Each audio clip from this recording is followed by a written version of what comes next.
Hello and welcome back. So if I get this damn thing working today.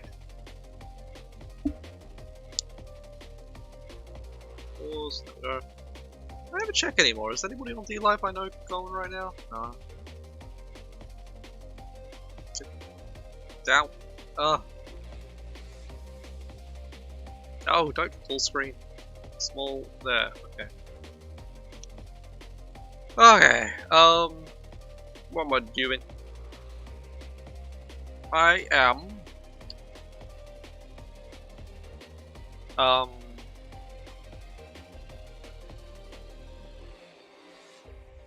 feel like there was something else I wanted to do. Whatever.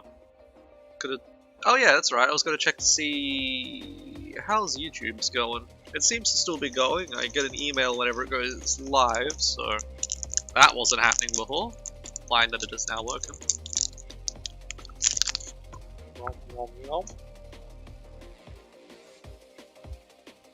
Seems to be there.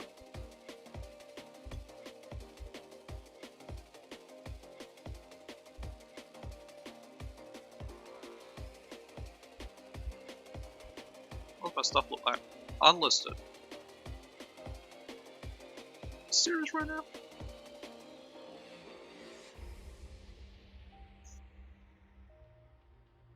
Oh, this isn't the current one?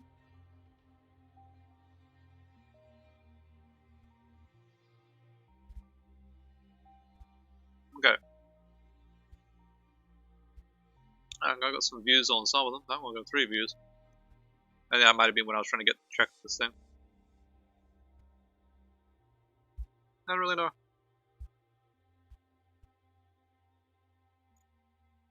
Whatever.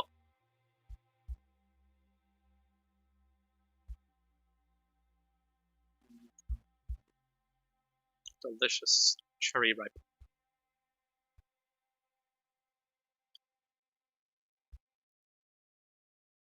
Okay, so currently everything's broken. Because... what was I doing when I left last time? All I know is that doesn't compile. Render doesn't compile. Okay.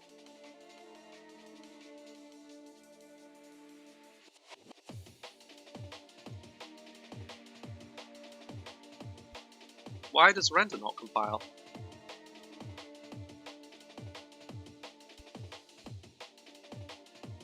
Uh-oh.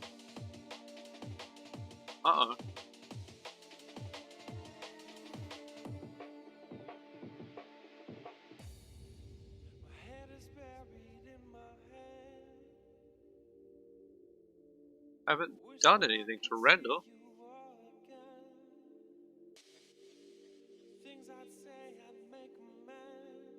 wonder if I ever got a reply to that message. So windy.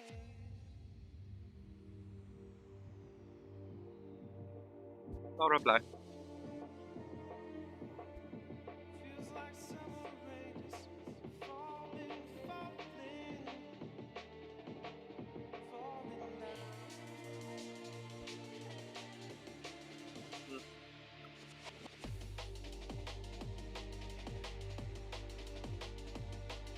What are the groups here? What general? We got future. I mean, we don't have a general, we have a random, which has nothing to do with anything apparently, according to all the stuff everyone's saying. I don't know. Before it was just posting a whole lot of like racist things and stuff. It seems to be getting some stuff happening now. Wow. Okay, let's just upload and maybe there was some weird thing that went on. So nothing got uploaded. Interesting. Did I not just make a change? I guess not. And do a hard reload. Get the console open. There we go. So where were we at? Everything appears, but the Atlas data is wrong. So we're just back to that thing again.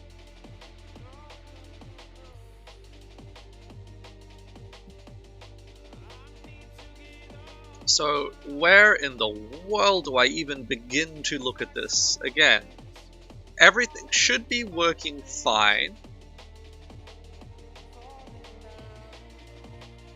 The only time... So this basically just has to go before the render. That's what my goal here is. As long as that goes just before the render. This should be always running. There should never be a moment where this doesn't, so it can't just be compiling wrong. And before this thing can go, we must do that other thing.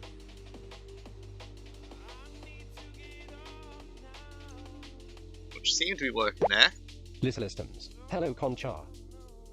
Hello. Concha?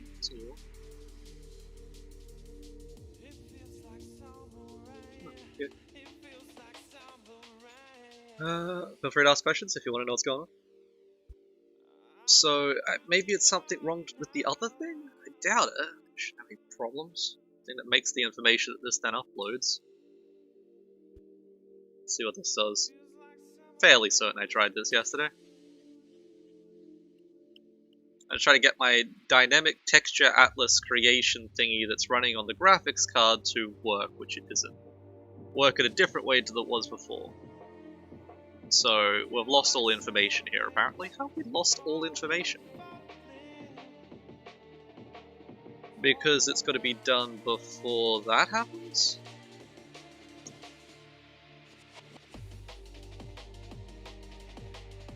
Where am I clearing this? I don't know. Now we're back to this one. What did that one mean again? Big old red thing. What was the big old red thing? So before it was with data, then it was a step behind.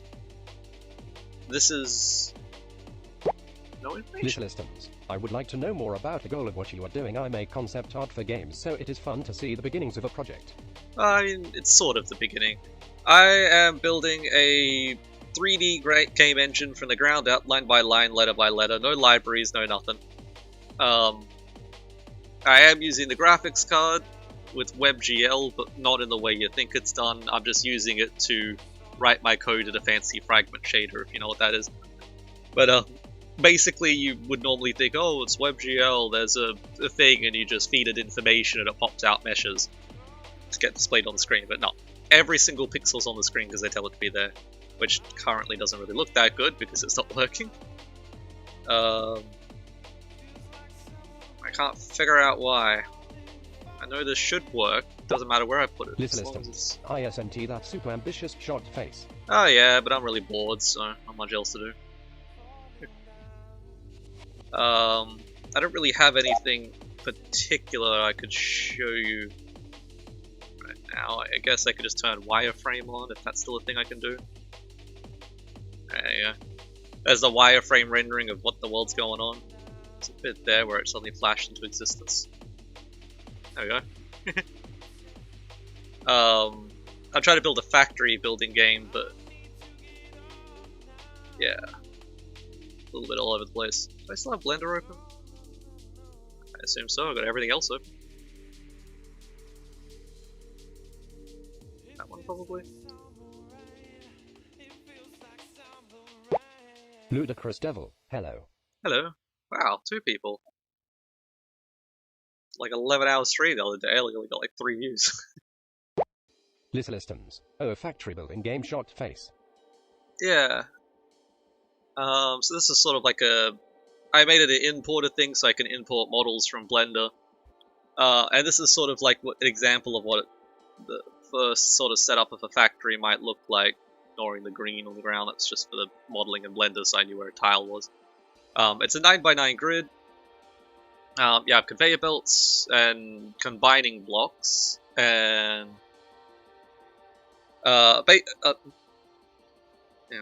falling to the ground. The idea of the game is to be as simple as... I don't know where I am right now. To be as simple as possible, while also getting increasingly complex as you play without actually adding anything new to the game. There's no new mechanics or anything like that being added. It's just becomes increasingly more complex. So it starts off with the roof is slanted in a direction so you can see which way is forwards, but there's this wall here is your input wall, and the rest of them are your output walls. When you connect a conveyor belt to a wall, it's going to put like an output thing there, and there'll just be one input thing, and it inputs a thing called an exotic ingot. So the exotic ingot will go into one of these block things, which is a combiner, and depending on if you put it in the back or into the sides, it'll combine it into something different. So by default, the exotic ingot is just basically an iron ingot, and you put it into the back of one of these things and a plate comes out. If you put it into the sides, a rod comes out. If you put a plate in the back and a rod at the side, a tube will come out. So stuff like that happens. 3 rods in one rod in each side would make a gear. Systems. Oh, similar to Satisfactory. I guess. But without different types of materials. But that sort of style thing, and you know, a lot more limiting. My game engine can only handle about 1,000 polygons per frame at the moment, so it's like a lot less than a PlayStation 1. I think a PlayStation 1 was like 2,000. My goal was 1,000, and it took me ages to get it here, and now it's like, oh, it's actually 2,000, which is what the PlayStation does. So yeah, anyway, PlayStation 1. But yeah, I also get fancy shading things so I can have like reflections like this, which I've got all working, and I've got real-time lighting but no shadows, and normal maps are a thing that doesn't really work here though. Oh, Blender. Blender does weird things with its normal maps now. I can never figure out how they work. I could also do transparency, but only like there is or isn't transparency. There's no in between. Unless it's done in the form of a billboard, because a billboard bypasses the polygon limit because it's a post effect. Anyway, yeah, currently items look like billboards, so it's like the enemies in original Doom as you walk around and changes. What more did you want to get accomplished today? Well, just the dynamic texture atlas junk. So I sent all of the images up to the graphics card, and why aren't you? And the graphics card said, oh, it has things here. Interesting. So the graphics card's supposed to put all the images onto that thing. Hey, that one's almost correct. Except the scale's well wrong.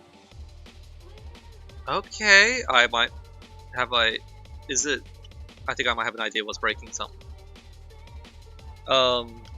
Yeah, anyway, it puts all the images, and because all my images are just single images, there's a whole heck of a lot of them because I have like 50 images for one object, for all of the rotation things around it. There's going to be a heap of objects. Anyway, yeah, the image basically gets sent to the graphics card and slapped into this texture. So it's just one texture holding all this stuff, because of the way the graphics card works. It can only handle up to 8, I think it was 8 or 7 4K images is just a standard nowadays for any computer-based stuff. So within that, I have to store all information, which is including variables, because that's weird things to, yeah, whatever. So basically, I can't have each individual sent to the graphics card as required. It all has to be done in a dynamic texture, and the way I was doing it before required limits in a way where I could only have up to 200 textures, which this actually surpasses now. Depending on how many different types of objects are on the screen. Just 3 objects, I can go over 200 textures. 3 different items. And then default scenes, okay, all the stuff. Anyway. So, yeah, I need to be all packed into this thing. So... let me know if you want me to stop Red, because it just keeps going. This thingy here, ignoring the wireframe in the background, is all of the variables being sent to the graphics card. So, literally... this is what I send to the graphics card, and it pops out a 3D scene. All the stuff down here is, you know, vertice locations and junk like that, you know, what texture in particular a face wants, what index that texture is at or something. All that sort of junk. Then the stuff at the top is indexing so it knows where to start looking down here. So this will say, like, you know, the face you're looking for is at this index, and then I know that face has X amount of bits of data in it, so I can just go to whichever one I want. You know, basically it's a hard drive in the form of an image. Very ambitious project. Yeah, so I want to upload my texture atlas translation information into this, which is the whole thing. What is still there? The chat keeps glitching out on my stream. I never pay attention to it. Just gonna keep refreshing it until it does. There we go. That'll actually show messages correctly. Systems. Oh, okay, I think I'm starting to understand. Thank you for simplifying your explanation, Sing's note. Oh yeah, it's a heck of a lot more complicated than that. There's just bajillions of stuff. I mean, I'm on line 4,000 here, and I did clean up a whole lot. There used to be over 10,000. Not everything here is being used, but a lot of it is. Anyway, so I think the problem is it doesn't understand the correct size the image is supposed to be. Like the 4K image is supposed to be. I do that here.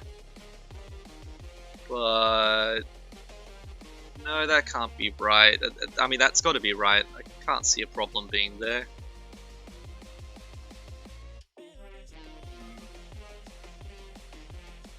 Anyway, I was basically stuck on this for the last couple of days.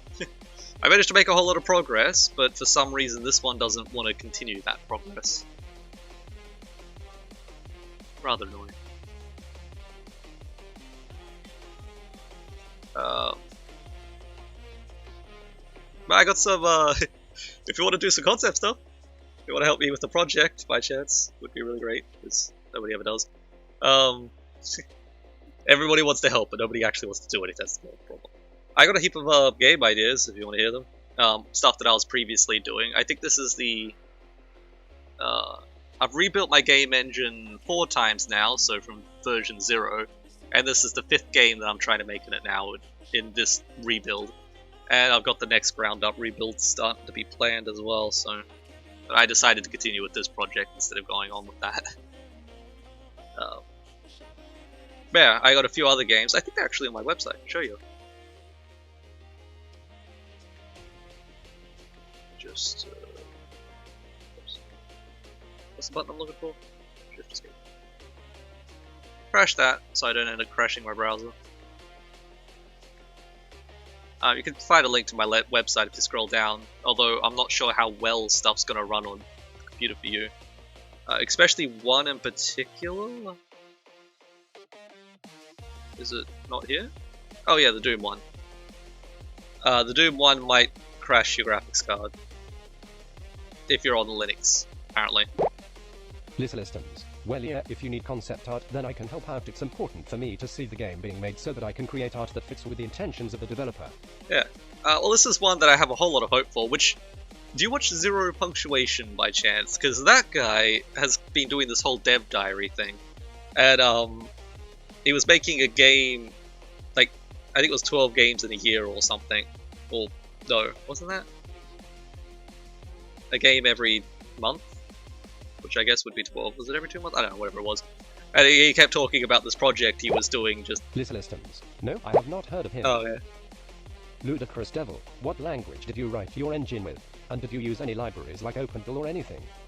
Nope. It's all done in JavaScript and technically GLSL, I think it's called. I am using WebGL, which is the web browser's version of OpenGL, because this whole thing, everything runs in the web browser. But not in library form. I'm basically just using it so I can run my code on the graphics card. I'm not using any of its inbuilt 3D rendering junk. It's all just a fragment shader. So as I said, like, all this data in the background, that's what's being sent, and then my fragment shader is converting that, so it's just a shader that covers the whole screen. And it converts all of these colored dots into this. So it's technically a ray trace render engine. This one more so, the earlier version of it. This one allowed me to do gradient transparencies, or whatever you'd call that. This is a much earlier version of it, but yeah, the Zero Punctuation guy is making a game like this as well. I didn't know that at the time though. But basically the idea of this game is you're supposed to be a delivery guy, or some sort of thing like that. So you're in a spaceship, you deliver things throughout space. Aren't UI is where my project's going to die, as my saying.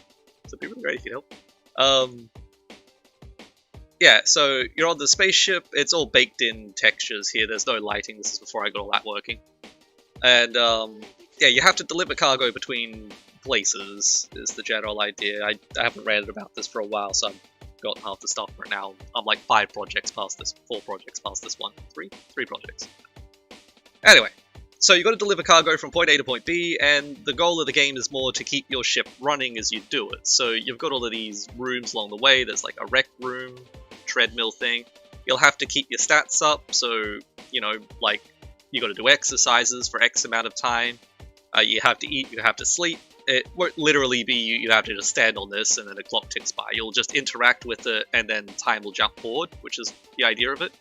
All of my games, I never like the idea of UIs, because I suck at art and UI design, so I try to avoid it at all costs usually. But there'll be screens around the place with textures basically projected, UI sort of stuff projected on it, telling you lots of information. There'll also be like a ship AI that tells you stuff, is the idea, so... Systems. Oh, so there are a lot of factors outside the factory building. This is nothing to do with the factory building one.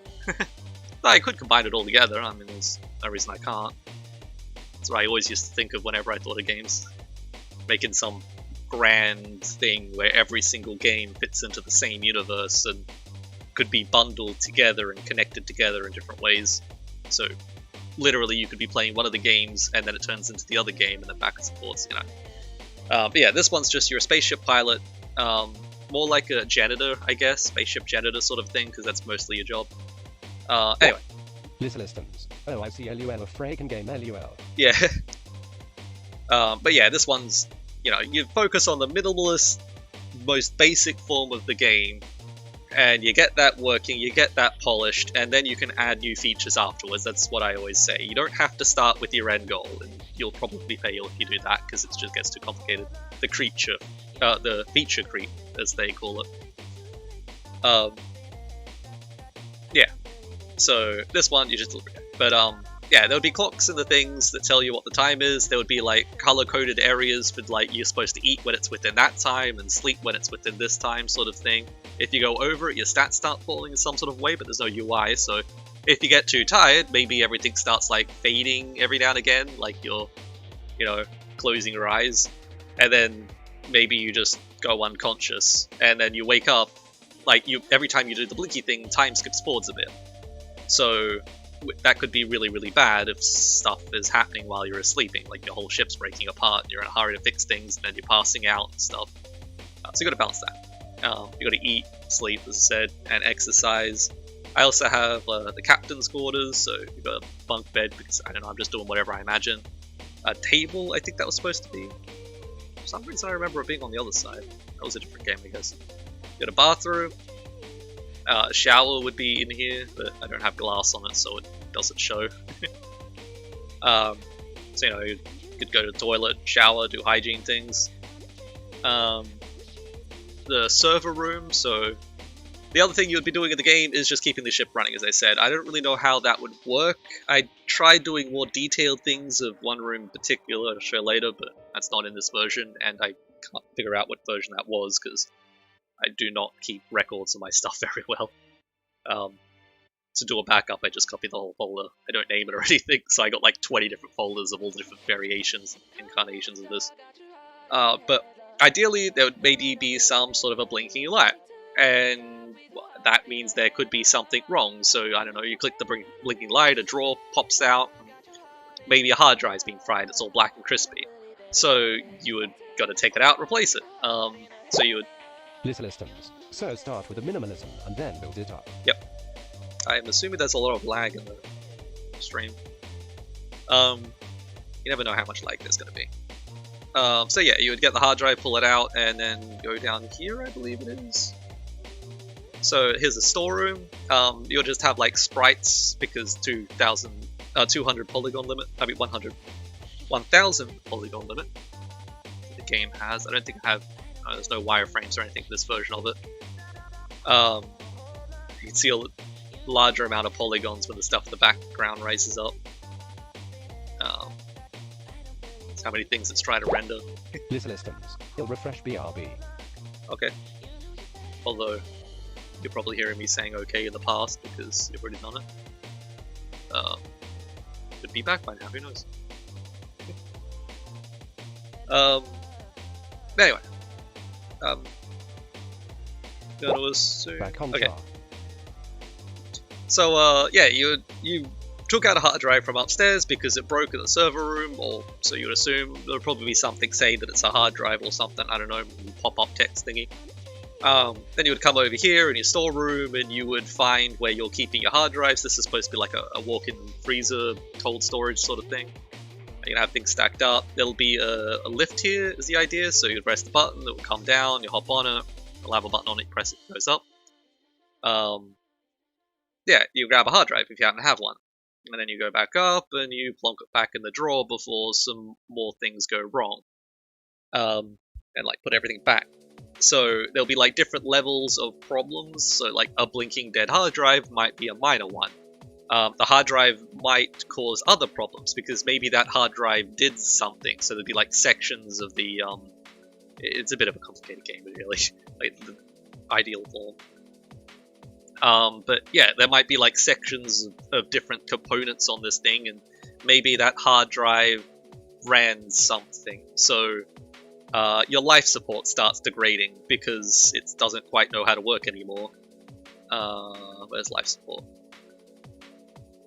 So you go back down. Is that one? There we go.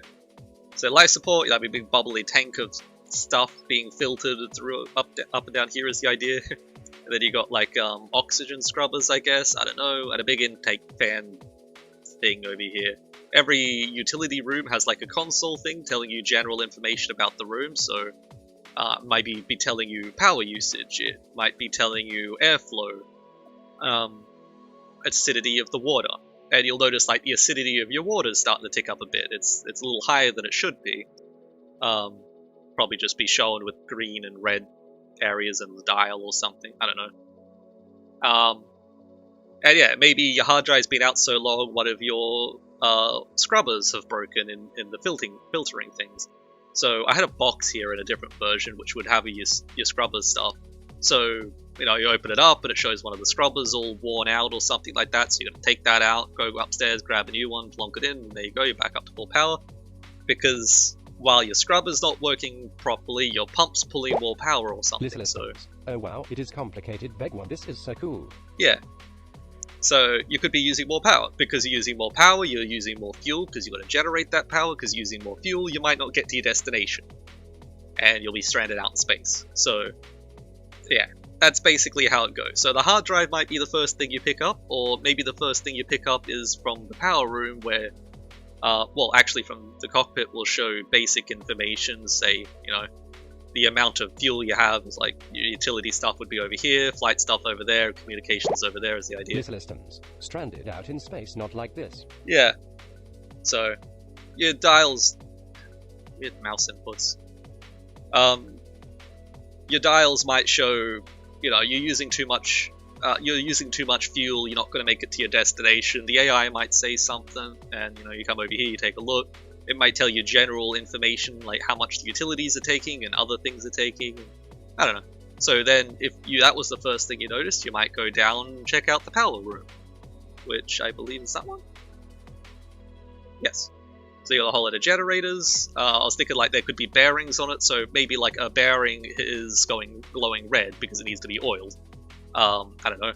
Maybe you just like turn the whole thing off, and you know, you have the other ones keeping up, and you could toggle some unnecessary supply stuff. Like there's a shield generator thingy, which is supposed to be this thing. I didn't quite know what to do for it, so I just did whatever. Yeah, maybe you don't need shields at the moment, so you just turn that off, you save a bit of power, you're using less fuel, you can figure out the problem with that. Yeah, just figure out what's going wrong with everything. If you don't have parts to repair something, you could use parts for other things. And I would assume there would be like 2 or 3 tiers of part, like quality or something. So if the part you want is like a medium thing, you could combine like 8 lower tier things together to create a medium thing in this room over here, which I've got to put lights in when I baked out the textures. That's supposed to be like a really big 3D printer sort of a thing. You have like tanks of stored things. I don't maybe it's just background. And then there's a thing here where you'll be able to say what you want to create. So yeah, maybe like you don't have a hard drive. A hard drive's a mid-tier thing, but you have a whole lot of oxygen scrubbers, which are really cheap. You just got tons of those sitting in storage. So you bring some of those down, you craft them together into the right thing. But if you use lower tier stuff for the same utility, like electronic components, then it doesn't require as much because, you know, it's relevant to the thing you're trying to create. So that would be a cool thing to get around that. So stock up on stuff like that. I don't know. And that's basically the repair stuff. I got a whole lot of other rooms like gravity generator, storage, fuels and liquids and stuff. Well, yeah, well, liquid storage, liquid gas storage, I guess. Yeah. Yeah, that room, engine room. Big engine on the side there, big engine on the side here, and then a lot of consoles, tool cabinet. I think that was supposed to be. Yeah. Oh, that's the idea, basically. That's supposed to be an elevator. So you go up the stairs, or you can go up the elevator. Just I felt like it should have an elevator. And you got like a kitchen, so you're gonna make food and stuff like that. And rec room. This was supposed to be a dining room, but I feel like it would be more like a conferencey sort of room. Like when you arrive at a planet, you could use basic communications when out in space in here. But when you arrive at a planet or something, you would go into this room and there'll be like a hologram. Systems. It's so well thought out. I'm excited for later versions. Well, that's not going to happen unless somebody helps with the art UI sort of stuff. Conference room would be cool. Yeah. So a big hologram thing. It'll be all interactable, just floating in the air and stuff. You can walk around it and things. Windows over the sides, which I don't have windows in this. Maybe you've been able to tell, other than the one in the front here. Those are just test objects. At List Systems, you should check his website. Oh yeah, I got tons of stuff on the website. Just careful opening the 3D projects. Like as I said, the Doom one has the possibility of crashing graphics drivers, and all of them except my most current one, which isn't really there. It's in a different place. They all freeze when compiling shaders, so it will freeze your entire browser while it does that. I've only just like 2 days ago figured out how to get around that. People kept telling me it wasn't possible, but I figured out a way. Well, I mean, I accidentally stumbled upon a way. Anyway, so yeah, the other thing is, like, you got this, your, delivery room sort of thing, where you would have cargo delivered. So it would just, like, be pallets of stuff here, maybe. You could just leave it here, but that's bad. At full go, thank you. So, yeah, it could be a bad thing because maybe you're delivering food products, and the food products need to go in the fridge. If you don't pick it up and then take it down into the storage and put it in the freezer, then it goes off. And you know, I'd like it if the game didn't tell you anything about the game. You literally just learn by trial and error. You just figure out, oh, there's a thing, and it says something's wrong with power. I should go check that out. And then you're looking at the stuff, and, well, that's in the red. It's probably not good. You know, other things you just have to learn because you died because of that problem. You didn't figure it out the first time in time. Yeah, so if you get to the planet and you go to deliver your food, but all the food's spoiled, you don't really get any money from that. Now you can't really stock up on supplies as much, because, you know, you need your repairing. Every time you go anywhere, it requires stuff, and probably the game gets harder the longer you play. Yeah, so you might be able to upgrade systems as well. That's how old school games worked. Not much tutorial hand-holding. As I said, no UIs and stuff, so like there could be compounding errors within your stuff, like maybe you didn't check your gravity generator for a while and it's caused like catastrophic failures just again and again, and it's parts you didn't replace or didn't know you needed to replace and stuff like that, like a drawer you didn't know it could be opened or something, I don't know. Inside of it's just all broken because you didn't look at it. And yeah, suddenly your movement starts slowing down or something. It's harder to move around, or I don't know. Suddenly the ship flips upside down. I don't know. It could do weird stuff like that. And yeah, well, obviously there's probably something wrong with your gravity generator at that point. Or you maybe start blacking out when you're not tired. because the oxygen scrubbers aren't, you know, replacing the CO2 or whatever, so you're dying. So you gotta go quickly check on that, and hopefully you get there in time. And obviously, if you haven't slept in a while, because you've just gone one problem after another like this, and you haven't had time to go to sleep and skip forward a number of hours, because if you did that, you'd probably just wake up dead. Yeah, you could be falling asleep as you're doing all this, and time skipping forwards, and things are just getting increasingly worse. And yeah, I'd like the idea of that just being a thing that could possibly happen if you stuff up hard enough. There would also be possibly side missions. I mean, there's just infinite amount of things you could do. Like, the most complicated version of the game, you could build your own spaceship out of modular parts for specializing for different things. You could have like a cruise liner with people. I could have like AI, like people walking around the place and all that sort of stuff. So you got to manage, you know, how other people do stuff, like your staff. So you need to go and clean rooms and things like that. Systems. Will it be single player only? Ideally. I don't quite have a good system worked out for multiplayer server-side stuff. All my stuff I make entirely from scratch. So if I'm going to do server-side stuff, I build the server myself. And the server I currently have does not work well with real-time stuff. It does work with turn-based stuff, which I got the battleships. I believe that's on my website. Yeah, battleships. That's a server-side thing, a multiplayer thing. I also have this AdWord thing, which is technically multiplayer, I guess. That was a project, fell apart, coding it with a guy, and yeah, it went weird. It turns out we both had completely different ideas of what the game was. And his one was more about grabbing money. And I'm like, that's never gonna work. He also had bad ways, because it was basically his game that I was making. And he doesn't tell you what he wants. Like, he's like, oh, I don't know, maybe try this. And then you spend a couple of days coding all of that, and he's like, oh, well, what if you did this instead now? I'm like, what? I just spent like a week doing that first thing, and now you just want me to scrap it all? Like, just tell me what you want. Systems. Oh, money grabbing. Yeah. Basically, the idea of this game is... It's a... You might have played a game like this at school, where you say a word, like everybody sits in a circle, and you go take turns saying words to make a story. It's sort of like that, but instead sentences. So it's like, ideally, like the way that I thought it originally was, it always says the same thing in the beginning. So you wake up, and you can add your own thing. I think I have a sign-in thing. So you sign in, and you can add your own. So you wake up, and you shoot a bird, and you realize you're in a pool of blood. You go back to sleep. So which way do you want the story to go? There would only ever be 3 options or something like that, but there could be well more than 3 choices that people have put through.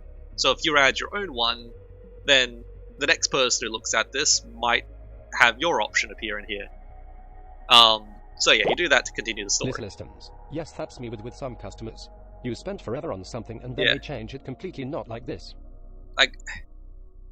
Yeah, so I just sort of stopped caring, because the guy I know he wasn't actually caring about what he was saying. He's like, oh, just give him something to do, sort of a thing. Like, no, plan this damn thing out, create a design document sort of thing, and then we'll do it. Like, he doesn't like working like that.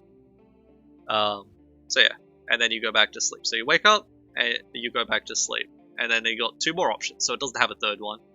If you were to add one, it would always show up for everybody. Yeah. And you start having the weirdest nightmare.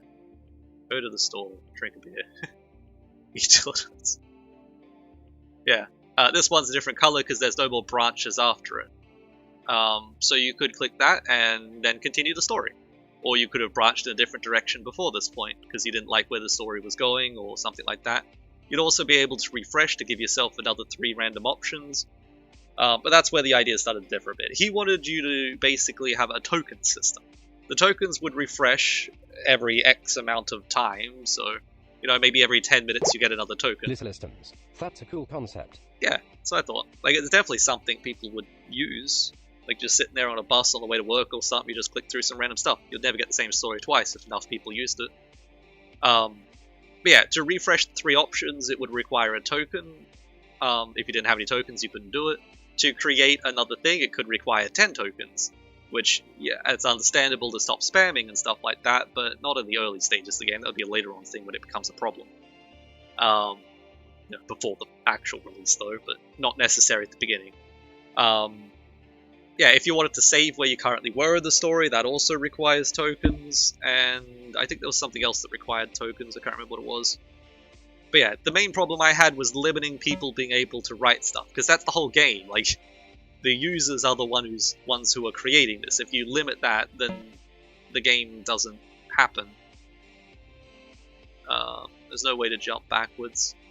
Yeah, so you just refresh, and you got a whole new list of stuff. Saving required tokens. Yeah. So that way you would always have to go down a different path, basically, unless you have to find the same options every time, which would be very unlikely if a lot of people used it. Yeah. I also think it would be cool if you had like a profile, you could see a map of every path you've gone down, and you'd be able to jump back to a certain point. So all these many different branches. Like, you would just see a straight line the first time you do it, and next time you could see a branch, or like where you split it a different option halfway down or something. And it could also be extended into like a Dungeons and Dragons type thing.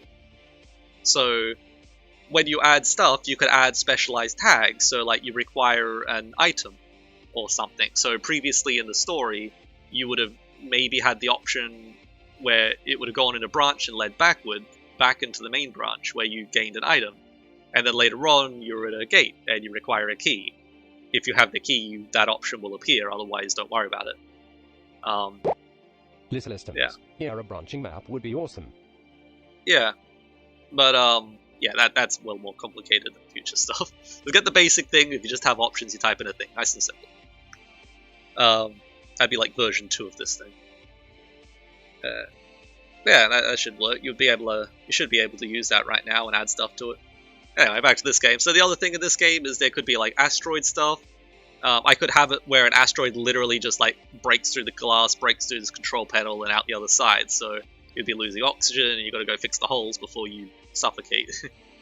I could do that. There could also be a thing where you fly around, is the idea. So you would come to this thing, and you would interact with it, and it would like lock your view up like this or something. And then you could fly the whole ship around like a basic asteroid field or something like that. You could do mining things if one happened to come across, or you could... there might be pirates or aliens attacking, was the two options. Where I think pirates you had to kill a certain amount of before they would go away, or kill them all. And the aliens ones, you just had to survive for a certain amount of time before you can fly away. So every time you go to sleep and wake up, there's a chance of one of those random encounters to happen, which are more and more common later on in the game or on certain runs or something. Pirates and aliens PogChamp. Yeah. And that's the simplest thing I could think of, because it's got to be super, super low poly. Aliens are nice and simple. These are like interdimensional aliens. They just sort of appear around you and will keep appearing until you survive a certain amount of time and that they stop. And they could just be some basic ship design, so, 1,000 polygon limit is really, really low. I don't know if I have a... Yeah, here we go. So right now, all of the objects that are loaded, there are 900 objects, and in my field of view, there is 900 faces. 908. And there is 368 of them once I'm rendering this on the screen. So this is right near... Like, this is as detailed as things could be, really. That sphere, though, is really, really high poly. If I just open up a different room, it drops it down by a whole lot. So that was only 400. So for this sort of stuff, you have to have, like, the combined thing between a hallway and a room, or two rooms that are connected. You would never have more than 500 in either, unless the hallway is really, really cheap, and then you can have more in the rooms or something. There would be, like, things drawn on the ground, leading around to show you where all stuff is. There might be pipes running towards things, so... you require water in your in your shower, so there could be a water pipe which goes down or across to the water liquid and gas storage over here. So there'll be a pipe, and maybe it sprung a leak or something. So you can't do hygiene stuff until you fix the leak in the pipe. But the pipe is a bit... I'm not sure if I could really do that. It would have to be a straight line. And it's pretty high poly. And I'm getting a phone call, so I'll be right back.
And back.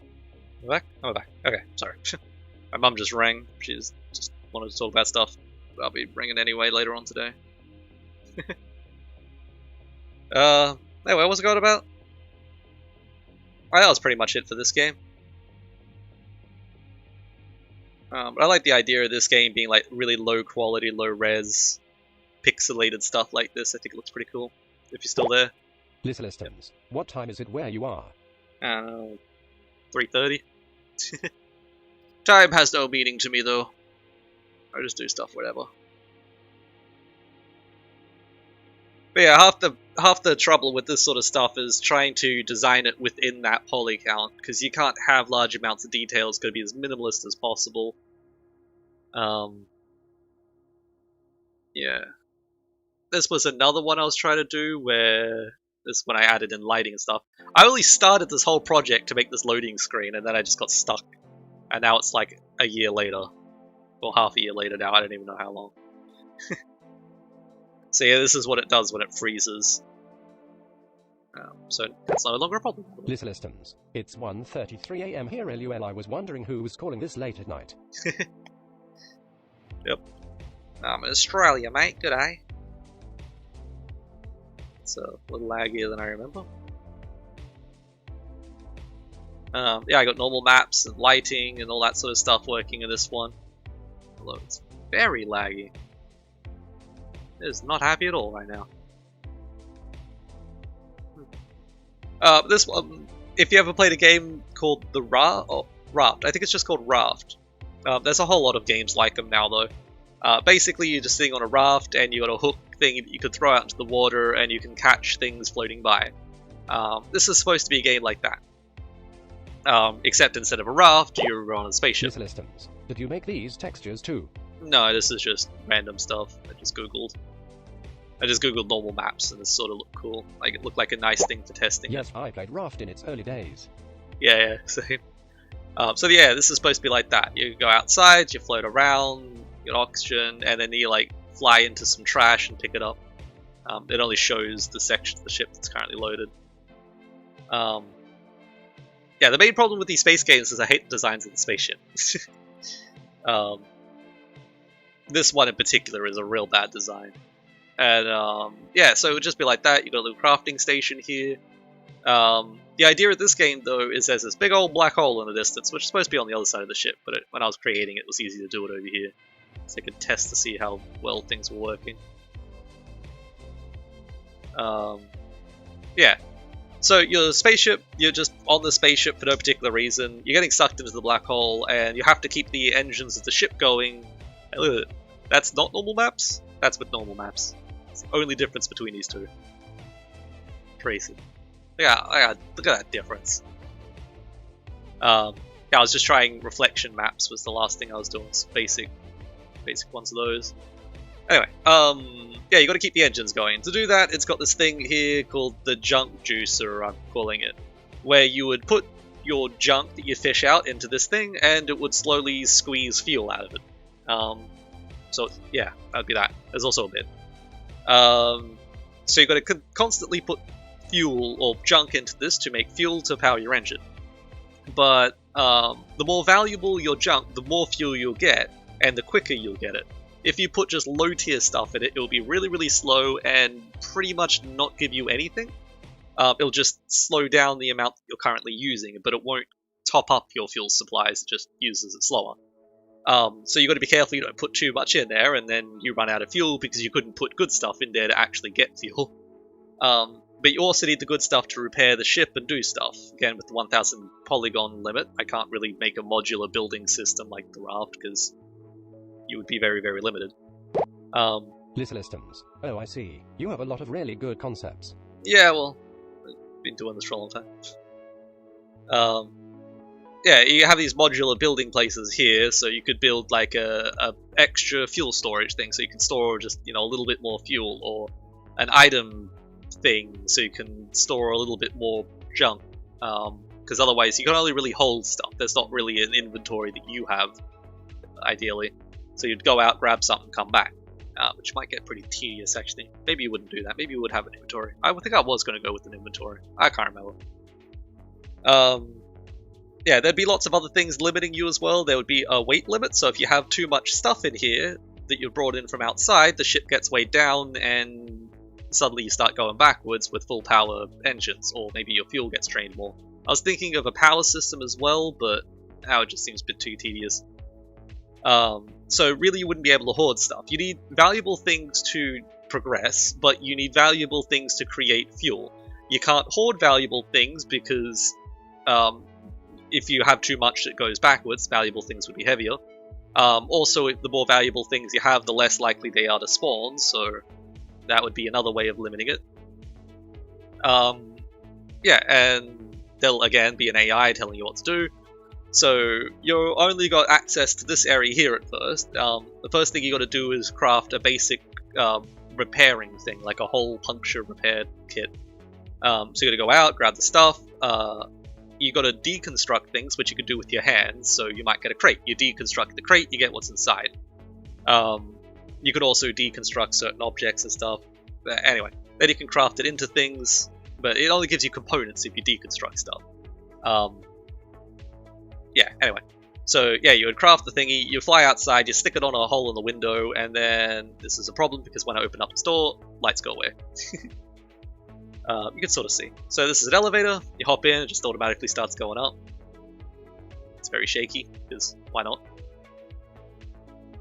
It sort of shakes outside the bounds of the door though.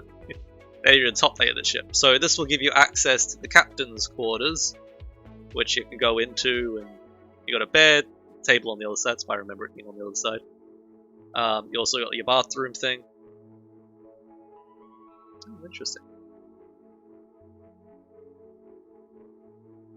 Huh. That door's not hooked up to the limiting system, so you can have that and that open. Whatever. So you'd have a toilet and your shower. Same as the other one. Yeah, but on the table there would be a key card to get into the bridge. It's very laggy. And in the bridge, again, 3 consoles. One of the consoles would be a security console, which you can use to upgrade your clearance to access the other doors around the ship. So that's all you'll have access to at the beginning. You do that, then the AI will give you repair missions. So you got to do some sort of a thing. Doing that will give you access to the room down here. The one on the side here, so it's your crafting station thing. Then in here you have a deconstructor and a smelting thing, I think it was. So when you deconstruct a box, you get components, and then you can put components into this deconstructor thing, which will shred it up and give you raw ingredients like, you know, scrap metal and rubber and stuff. I don't know. And then you can use this thingy, I guess a fabricator? I don't know. To create, I believe that's the way around it worked anyway. Yeah, you could turn those raw things into components again, but whatever components you want, then you can craft those components into things. So that's where you can get more advanced stuff you can build. Anyway, you'll probably have to repair these 2 machines. Once you do that, you unlock the next level of clearance, which might be to go to life support. So you needed to do that to be able to fix the life support stuff, and then you have like utility things, you have communications, you have all sorts of junk. With one room which you never actually access until you've repaired the engines or something, which this is the last sort of area you get to. There'll be like plumbing stuff on the side here that you make your engines more efficient. And then at the back is your engine itself, and on top of it will be a key card to get into the hidden secret room, which is the end of the game. Stuff in it, I won't say. But yeah, that's basically the whole goal, is to get into that room. And yeah, but the entire time you can never fly away from the black hole, you just don't get closer to it. So maybe every time you mess up you get pulled a little bit closer or something like that. I could also have just random events where it becomes stronger or something. I could have events with the stuff floating by, so suddenly it's more common for food stuff to go by, and then suddenly it's really uncommon for food stuff to go by, so hopefully you're stocked up. All that sort of stuff. The idea is there's a space station in the distance that's being shredded up, and that's where all this junk's coming from. This is supposed to be the front of the ship, but the ship looks really damn ugly.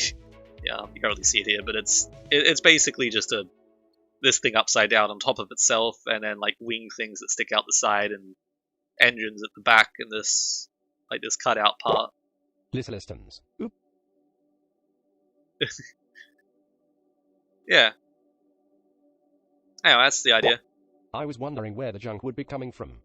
Yeah, it's sort of implied, I guess. It's not going to really directly say. I guess when you get communications up, you might be able to hear like some sort of a thing about the space station being torn up, and how you can't contact anybody.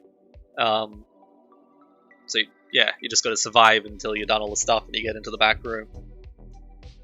Yeah, there's little flickery, glitchy stuff in the distance. I wonder what that is. A pixel there changing colors.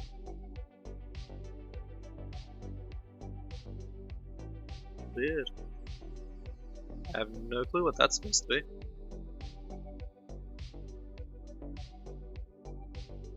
What is that? I have absolutely no clue. Huh.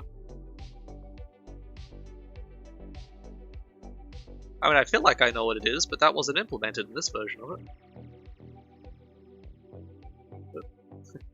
Yeah, you've also got that O2 thingy when you're flying around. You DIDNT put it there. I mean, I must have, I just don't remember why something was changing random colors, rainbow colors. There's only one thing I know that changes rainbow colors, and that's my highlight selecty thing. Which can be better seeing in this one, which is the fourth game. Skipped over the first one. Zoomed into this thing, I thought it looked cooler, it had more of a field of view thing going on. Maybe just throw it up. Was it frozen the view? Yeah, it would have frozen the music. There we go. Yeah, so with each incarnation, each game, it gets a little bit more advanced, the engine. So it's my billboard system, making the cloud. This one... Little systems. The loading is cool. Yeah. Like I said, the whole reason I redid my game engine was just to make that loading scene, and then I just got... Look at those textures. You know, yeah, delicious. They should have normal maps and stuff. It's really basic ones though. Each of the lights are actual lights, so they interact with the normal maps and things, just like the ones in the spaceship. When it becomes nighttime, you'll see it a bit better. So this one is supposed to be a city builder. Each city is on floating islands. Instead of building a building, like one at a time, you have a floating island, and each floating island can be designated as one certain thing. So you start off with just this one. The idea sort of shifted at a point. Like the image for it is from the older version of it, where you're inside of this building. Now I just sort of scrapped that to this idea. But yeah, there's the rainbow thing going around this. That's what I can only assume is happening in the other one. I just don't know why. Yeah, so with this map thingy you can build... It's weird, apparently I clicked it. You can build more islands branching off of this one, which you can then designate stuff. So I could build an island over here. I don't have that feature actually working yet. I just had the map thing working so I could interact with this, and it's displaying a texture in real time that can be interacted with. Even sort of wraps around the edges there. Pretty cool. Scrolls in. Don't worry about how it works up and down. It's just, you know, the texture should be moving as well, but it's not a very good texture. It's just basic one I just googled.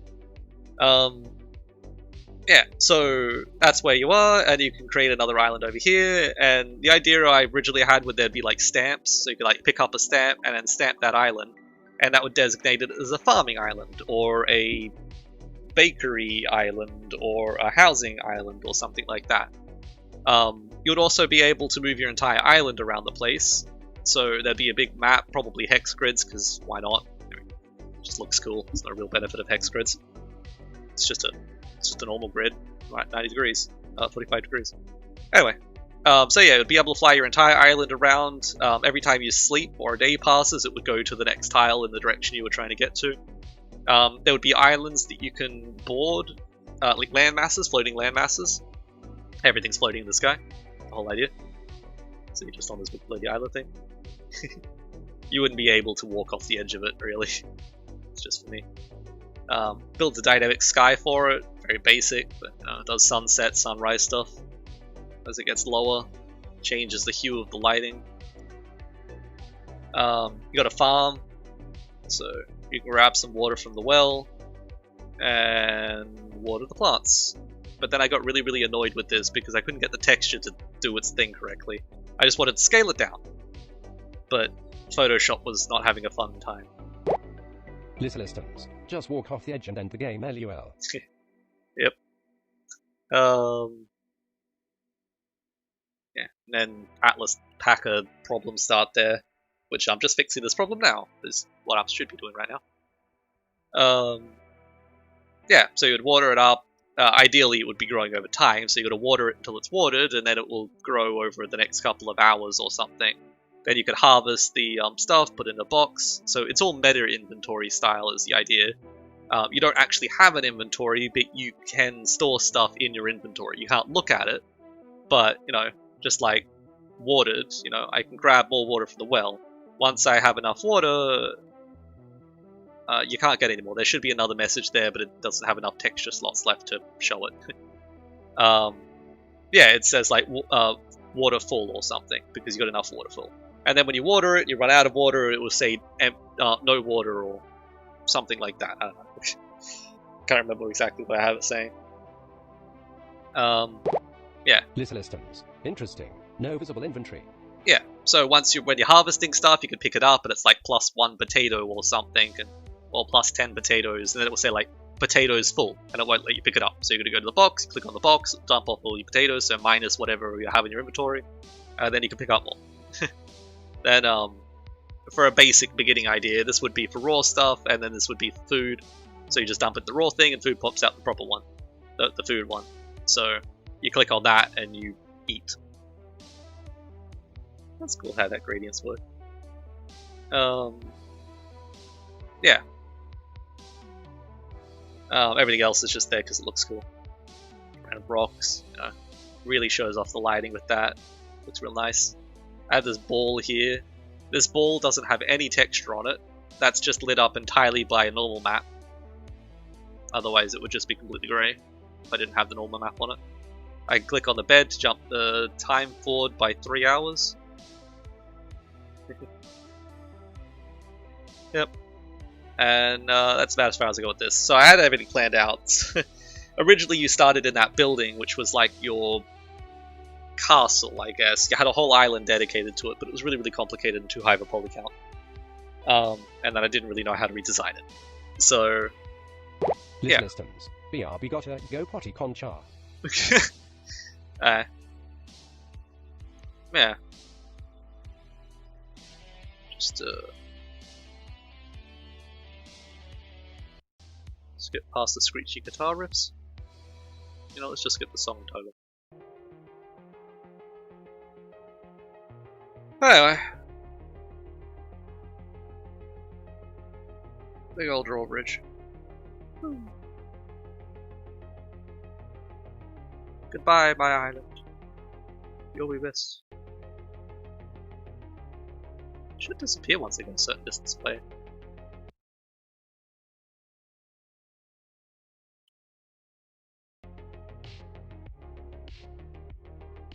Pretty sure it'll disappear. Why is my music buffering, damn it? Like, I'm like 90% sure this will disappear. 99. Oh, that's why it's getting really laggy. My optimization thing's not running because it's too small. Let's move back faster. I'm assuming I could be heard on the stream right now. Yeah, let's just stop that. Taking all my resources.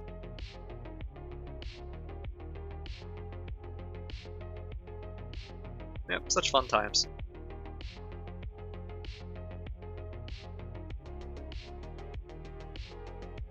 Onto this project.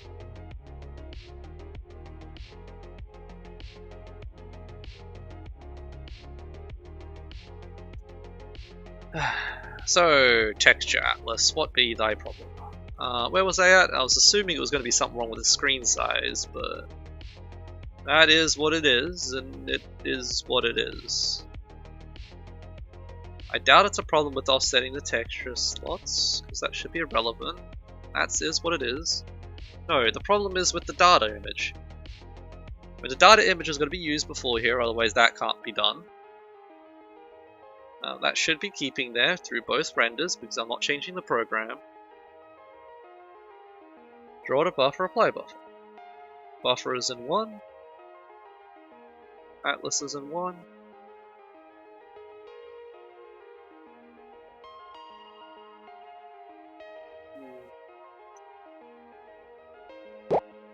Listeners, back on Chai, I will go to sleep soon. 2 AM is approaching rapidly, not like this.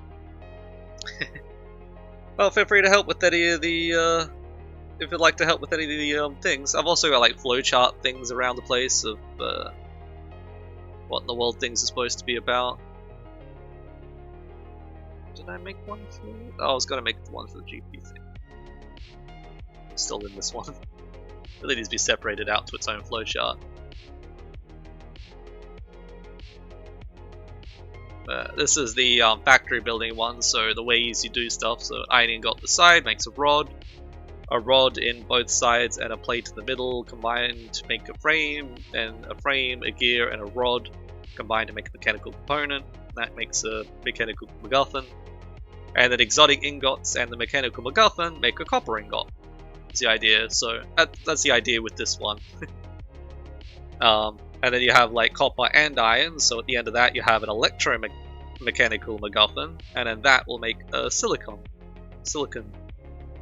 ingot, and then you've got silicon, iron, and copper. So you could make circuitries then, circuit stuff. So it'll be a electrical MacGuffin, and then it will be a smart MacGuffin. Yeah, definitely. Just send me a DM of the dimensions that I need to create in and the textures colors you would like. Seems good.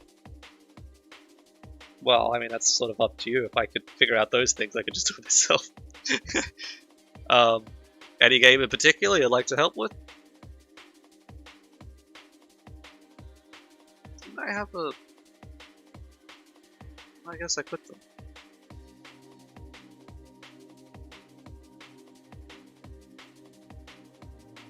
Sky City, that was that one. This is the one for the city builder. It's a bit of a mess. But they're basically buildings, materials which can be stored, and then building materials. So you can have a farm which produces grain, a grain can go into a bakery creates food, food sold at the markets, and people... a storage thing, I guess, because you store them in houses. So people need houses and markets for food, and so on and so forth. And a heap of other stuff which could possibly be put into things. Different styles of islands. The idea of how that map would work, so with the points around it, I'm assuming. The shack thing, I was going to have a shack on the island, but whatever. And then the bottom floor of that big building, so you would be on the top floor of that. Listeners, I really like the idea of the guy in space, or we can do the Sky City one. Well, the one in space on your priority list. I feel like the one in space looks the nicest. The space janitor one.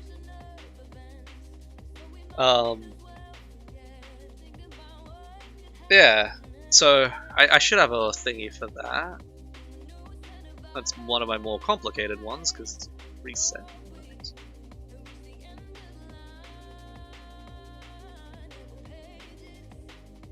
Never tried to open stuff really from here. The spaceship raft one can open up. Yeah, whatever. Spaceship. It took forever to design that damn spaceship. That was the best of my abilities. I don't know how it looks so good. It was just completely by accident. But this is how I designed it. I just laid all of the things out like this. But it's so damn complicated to design a spaceship because you need to know how big a room is to be able to make a floor plan. But how big a room is depends on what's in the room. because otherwise you just got a whole lot of empty space you need to fill with something. So I was trying to design it like that. But that's basically what the ship would look like. It's the top floor is like this, and the bottom floor is like that, which looks pretty damn ugly. It's supposed to have an airlock on it, but I have like an airlock in that middle area now instead, which means when the hangar's open you can't get to the top floor of the storage room or the fuel one. Oh wait, I guess you could, never mind. To get to the storeroom you'd have to go downstairs and up. If the hangar was open. And I was thinking like there would be an airlock so you can get outside the ship and do repairs from outside. LUL, it's a layer of issues for designing a layout. Oh yeah. Alright, so I was trying to think of like how rooms would attach together. So power generation does all of the yellowy lines, pretty much everything. Sensor, you'll have a sensor room, I guess, or server. You would have sensors being done in the server room. Sensors. There was a sensor room, wasn't there? I mean, no? Maybe the sensors were on the outside of the ship? I don't know. They're controlled by the server room. Systems. Will the playable character and other characters need concept art too? No, probably not. No characters. The way I like to do my games is there's no character. Like, there's you, but who is you? You're not gendered, you're not, like, for all you know, you're not even human. Like, I don't know. Maybe you're a big tentacle monster or something. I don't know. Yeah, and there's no UI displays, or at least the bare absolute minimum required. I'd rather just have absolutely none. As I said, like, around the ship there would be screens. Okay, I see. Yeah. There's no equipment or stuff that you can have. So, at most, like, inventory would be what you're holding in your left hand, what you're holding in your right hand. That'd be about it. So, you can't put things down, though, because if you could put things... I mean, I guess you'd have to be able to put things down. But there could be a problem where you have too many polygons if you can put things down. I got better rendering stuff now, it doesn't really matter, it doesn't matter. If items are billboards, like what I'm doing in the current game, which I would show you, but I can't, they actually work really, really well. It's well better than I imagined they were going to. Anyway, so there could be a problem where people put too many items down in a room and it passes the poly limit and just sort of crashes the game. Or crashes that browser. I could just have things despawn, I guess, so just don't do that. Hey, what was I saying? Oh yeah, I was thinking about... So every room needs at least 3 things in it. 3 interactable things is what I was thinking. And I also had future possible rooms. I was just trying to think of anything I could think of at the time. There was a greenhouse as well. I didn't show that off. It looks pretty cool. Yeah, so the captain's quarter, you got a bed, a study, and WC, whatever that stands for again, which is toilets and bathroom sort of stuff. Water closet? I think it's a water closet, isn't it? I don't know. The mess, so, you know, food places. You got a sitting area, food synthesis machines. That way I didn't have... Well, that would be the kitchen, I guess. No, that was for a more bigger ship. So a bigger ship could have a mess hall. Systems. Water closet, I think. Yeah. That was another problem with the whole game. What is the scale of the stuff that you're delivering? What are the scale of the stuff you're moving in? Because if you're going, like... are you going, like... in a planetary sort of stuff, just within the Sol system? So, you know, from Earth to Mars to the Moon and all that sort of stuff? Or are you going, like, what do they call that one again? Intergalactic? So, to other star systems and stuff? Within the galaxy? No, or is that outside the galaxy? I don't know. Are you traveling within the galaxy? Are you traveling to other galaxies? Whichever way that is would have a bearing on like how much are you delivering, how big is your ship, what sort of stuff you're doing. So your bedroom could instead be a cryo thing. So instead of a bed, you just have a cryopod, and now you're going further distances. I'd like it to be as realistic as possible as well, as much as what it would be like in the real world if this stuff actually exists. So it's more like a life simulator sort of thing. How big is the stuff you're delivering? Are you just delivering, you know, just boxes and crates, which is my original idea? Or I could design like a really big ship which has like shipping container style stuff like hooked underneath it. Systems. Great. I love realism. Yeah. That sort of complicates things. It makes it easier because you don't really have to think about things because you can just look up what already exists. But this doesn't exist, so you can't do that.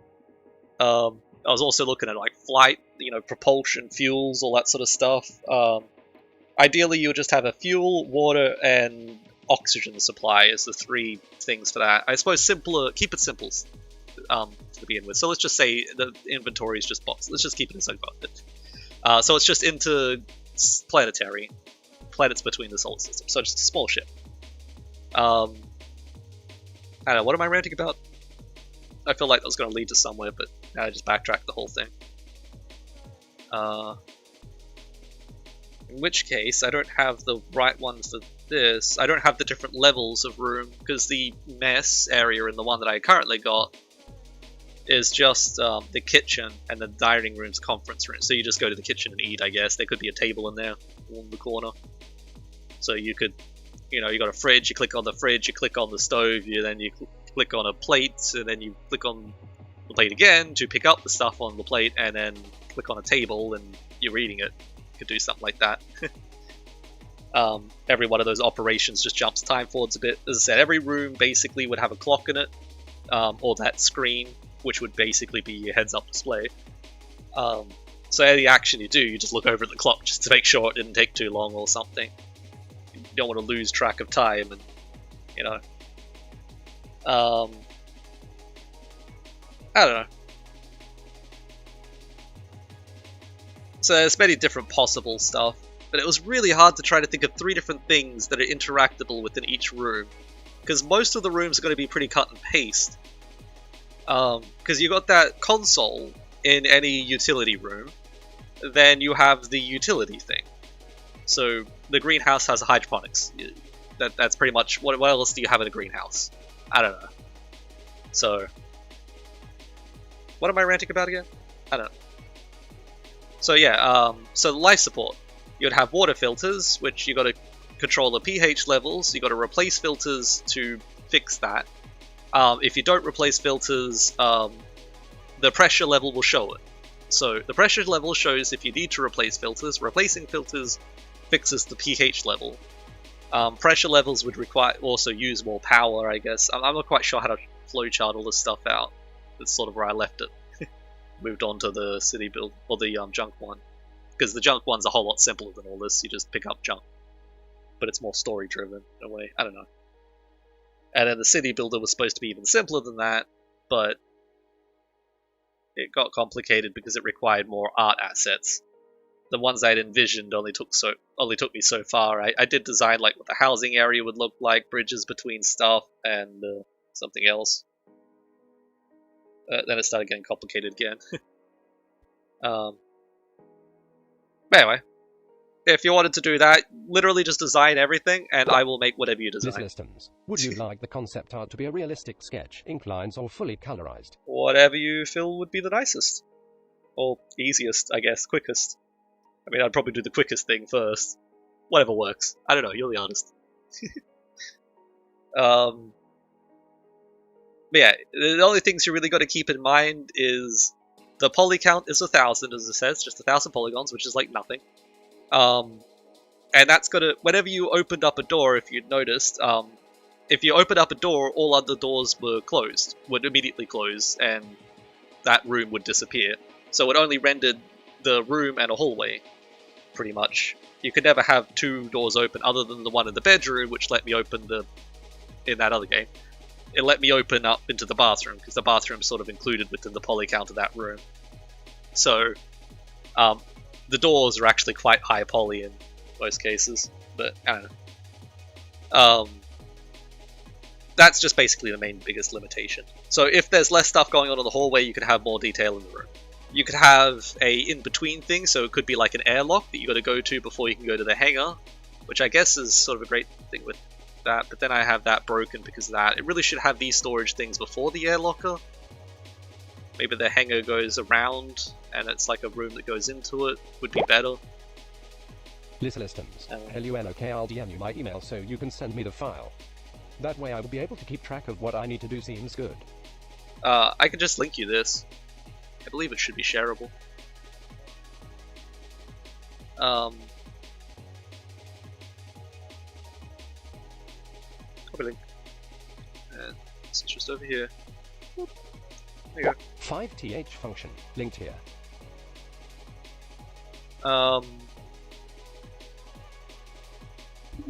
Anyway. So yeah, basically design a spaceship in detail. That's basically what I'm asking you. It would also be nice if it looked good from the outside, and I could add outside stuff later on, but, you know, that's completely optional at this point.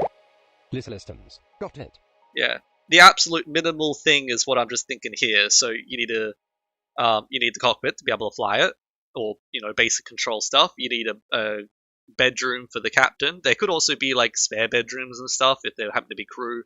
You know, that could just be there if it fits into the design nicely for the design of the spaceship. Because, like, you got to balance what rooms you have with also the design of the spaceship. Like, I need 3 by 2, and then another 3 over here, and then you got the whole back half. So that's sort of got to be mirrored in some sort of a way. And you got, I don't know.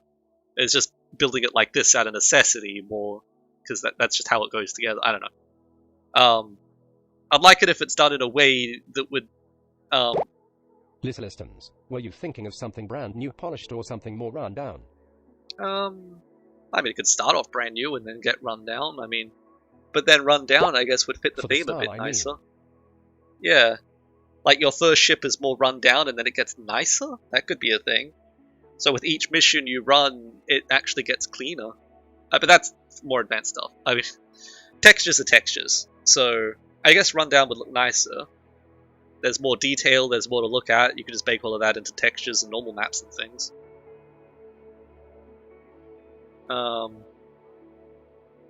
Yeah. It's more just the small interactions was the part that I was having the most trouble with. Like, as I said, like in the server room, there could be a flashing light next to a thing, a button, you push the button and a hard drive pops out and it's all cooked. You could also push the button even if the hard drive's fine and just interact with it. At the end of the day, whatever you think looks better. It'd probably make a not rundown one, and then it's easier to add the rundown stuff afterwards. I imagine that would be the order you would draw things in anyway, so... Oh, there's another game that you actually might like to really help with. Basically, you would be the one doing all of the work, I'm just programming it. I can do that easily, that's all I do. Art is what I can't. Anyway, so the minimal necessary rooms is the cockpit, a bedroom, a server room, not a dining hall because that's not dining, it's the meeting. Probably not spelled right, whatever. Meeting room, the elevator's irrelevant. A kitchen, dining room, I guess. A relaxation room, because you don't want your guy getting stressed from just working all day, so they would have like a TV just doing stuff. Maybe like a hologram window would be cool. And exercise equipment, however that would be done in the lowest poly form. Maybe some sort of couch, beanbag chairs, I don't know. But polycount spheres are really difficult. Most things are going to be blocky as much as possible, but normal maps can sort of smooth things off a little bit. I haven't tested my normal maps on like a literal cube though. I've only tried them on spheres or flat things so far. Anyway, fuel gas storage, storeroom is ideally good, which it also has cold storage. So I guess this would be like a cold storeroom. An engines thing. I guess fuel slash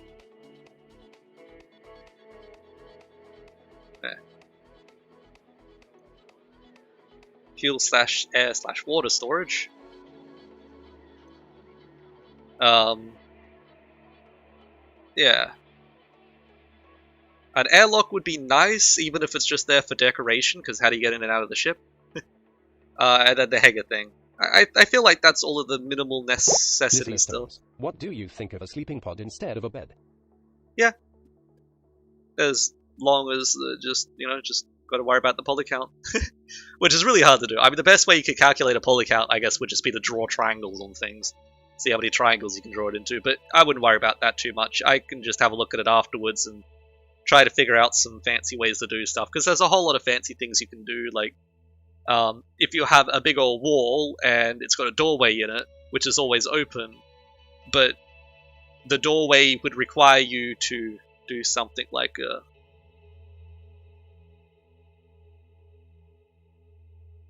So, if you had something like that, like the way you would think of doing it is you got to cut this into squares, so you could do it like this. So that would be, you know, and these would be triangles because it works on a triangle thing. Systems. Okay, I won't go overboard, LUL. Yeah.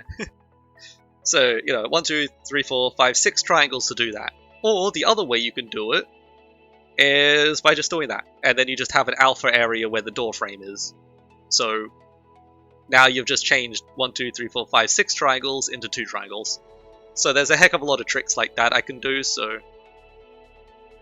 just try not to go too overboard with minor details. Other than things that could be just done as a texture and slapped onto the side, I guess. Yeah. I don't know, other than that, up to you. The other problem with doing a minimalist ship is there might not be enough gameplay content. And if you want to add a room to a ship, it's a heck of a lot more difficult if you're trying to do it realistically. I'd like it realistically because one of the things that could happen when you wake up is you went through an asteroid field, or you got hit by micro asteroids. So it might like hit through the top of your greenhouse and then hit through the relaxation room, like at just the right angle, where it also hits through your fuel, air, and water storage. So it might puncture your fuel tank or something.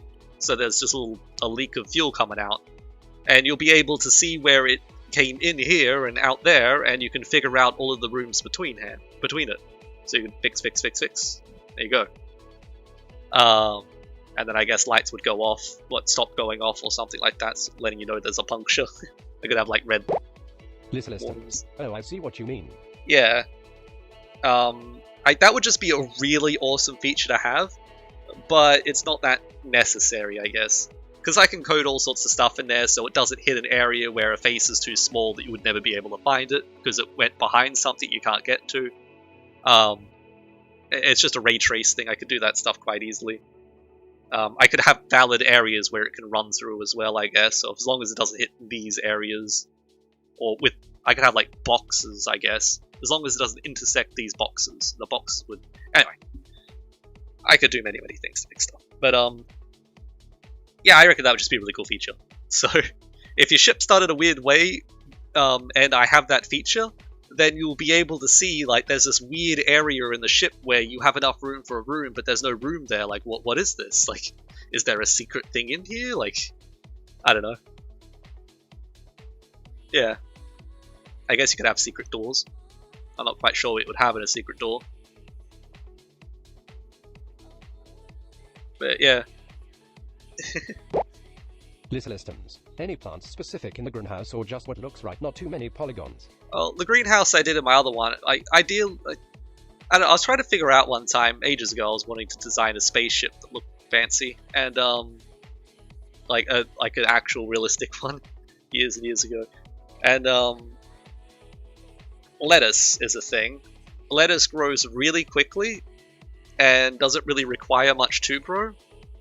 It's just easy to do. There's a whole lot of studies online I could find about lettuce, like how many calories it has and how quickly it grows and all that sort of stuff. So this is what the greenhouse looks like currently. Just lines of this. Trying to get those transparencies to work. Yeah, it'd probably be like dirt texture on this thing. A little bit of a normal map showing like a raised up thing, or maybe it's a hydroponic sort of thing, so it's just water flowing in here and I could have like a cool water animation. I don't know. There could also be a thing where you could grab seeds. Systems. Lettuce party. You could have seeds and you could like plant, so like this one could be lettuce, this one could be tomatoes, this one could be something else. Tomatoes take a long time to grow compared to lettuce, but you know. So this could be a daily routine room. Like, yeah, the Zero Punctuation guy, you should really check out his videos on his game dev diary stuff. Especially when he was making a game a month or whatever it was. Like, the way he puts certain things is just perfect. Like, I'd never thought of it that way because I just never used that word. But primary and like gameplay loops is the whole thing. So the primary gameplay loop on this would be to deliver the cargo. So you're just trying to survive till you deliver the cargo or whatever. Secondary stuff could be the greenhouse. So you could have a supply of stuff within your storeroom that you can eat. You don't need the greenhouse. But the greenhouse just gives you something to do every day. You just go in there and check on your plants, water them, you know. Maybe some plants start going orange because there's a clog in a pipe or something. I don't know. There could be any number of problems you could think of that could go wrong with a greenhouse. That's a gameplay thing. You've got to go check on that. You know, your main things is your power generation, life support, engines, and your storage stuff to keep the ship running, as long as those things are good. And then, like, a gravity generator is not really needed. I just thought it would be a cool thing to have, just to fill the hole in the rooms. I didn't know what else to put there. And the shield generator would be great for combat, but it isn't really necessary again. You could just have, if you could go outside the ship, maybe there would be like you could just have sections of your ship with shielding, and once you get attacked, you just have like blast marks where they hit, and then you could just go out there and repair your exterior hull sort of thing. If it gets too damaged, then it would make a problem in the room that would be on the other side of it or something. I don't know. You wouldn't tear a hole in the room, but maybe you would have to patch the hole on the outside before you can access the room because there's no air in it. And it could damage some random components within that room. That would be fine. If you keep getting hit, it keeps making more damage. And then, like, you know, if they destroy everything within some rooms that are crucial, then that would be a problem. So you could also think about all of that, but, you know, that's an easy thing would just be to have a shield room. Your shield takes hits, it does damage to the shield room stuff. If your ship takes too many hits, you die. That'd be the simpler thing. So you could just go on forever about all the different possibilities of all the different things you can do. Listens. Yeah, that makes sense. Him following along. Yeah. So again, you would have to incorporate all of that into the design of the ship. So yeah, technically you cannot worry about the outside design, because being able to go outside to repair stuff externally would be a whole extra lot of features that would need to be added. Say when a micro asteroid goes through, now you've got to repair it from the outside as well. And maybe the outside would be the best place to find it. You can see there's a hole here and there's a hole there, so it must have gone through the rooms between them, instead of going around checking each room. I don't know. There could also be small malfunction things. Yeah, endless amounts of stuff. But anyway, the gameplay loops. Your primary gameplay loop is to deliver stuff, get money.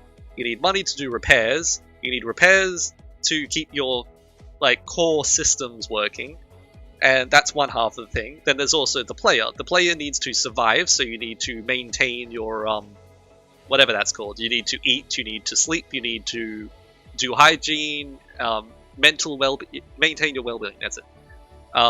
Mental well-being, which would be relaxation. You just gotta watch TV or exercise, do other stuff. I mean, I guess watch TV for a certain amount of time. And then exercise. So you'd have to keep all of those stats up as well. Maybe there could be hidden stats, so like if you do a whole lot of exercises, you could move quicker. Maybe some objects are heavy. When you pick it up, you move slower. But if you've done lots of exercise, that doesn't happen as much. That'd be cool.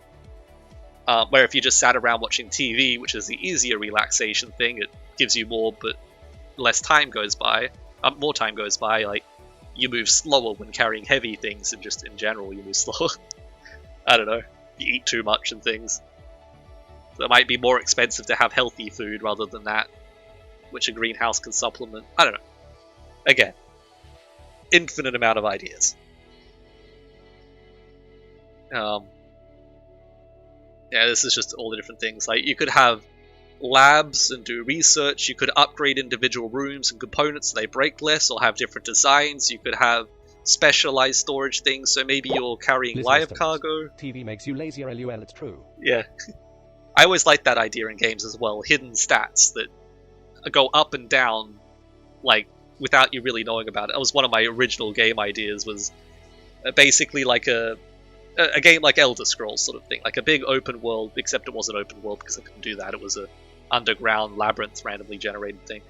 Where basically, if you used, you would have hidden stats for all of your stuff. So if you picked up a two-handed sword, it's going to be really slow. It's going to do like not much damage. It's going to be terrible. Where if you picked up a rock or something and just threw rocks, you would probably be really inaccurate. But the more you use these things, the more you would build stuff. So using the two-handed sword would increase your strength and all that stuff required, but it might decrease your dexterity or something like that. So you might be really, really good with a two-handed sword, but when it came to throwing knives or a bow or something, you're absolute trash. Because as one stat went up, the other one went down. And it wouldn't tell you any of this stuff. If you use throwing knives and stuff like that a lot, you would gain more accuracy, you would gain more speed, but you would become worse at the heavy things. If you just didn't use anything, then all your stats would just slowly go down. So all stats would always be decreasing, unless actively being used. I love the idea of that. And nothing ever tells you about it. So maybe you find like some epic sword, but it's just made out of some material that's really, really heavy, and you can't even pick it up.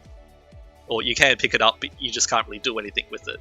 Unless you played as a guy who used a two-handed sword the entire time. But there wouldn't be like, oh, you're not high enough level for this. Anyway.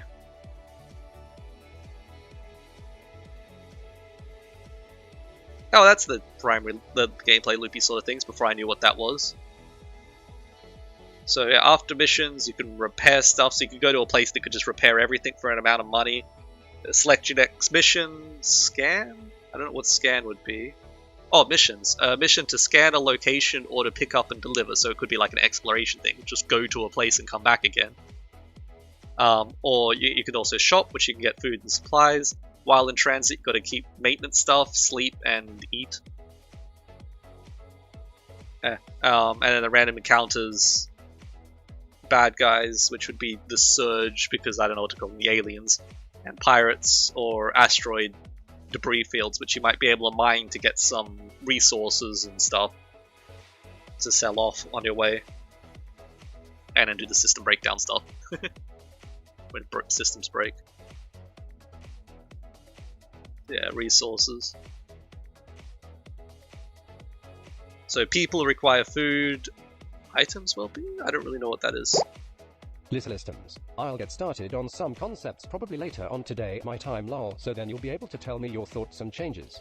I think you should be able to find a link around to my Facebook somewhere or other. I think the link is... Oh, I got a link up here, Facebook. That goes to my Facebook, right? The group that I use. Yeah, that's me.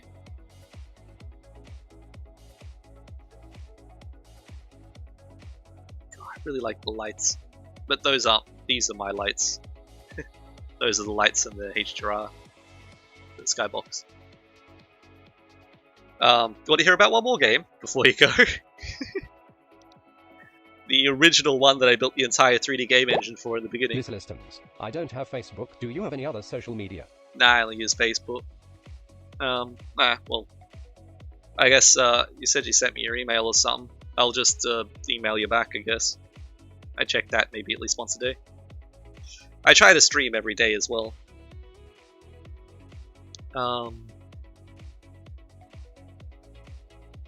Yeah.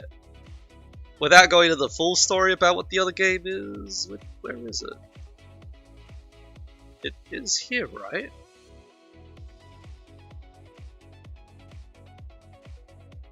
Oh no, it's not here.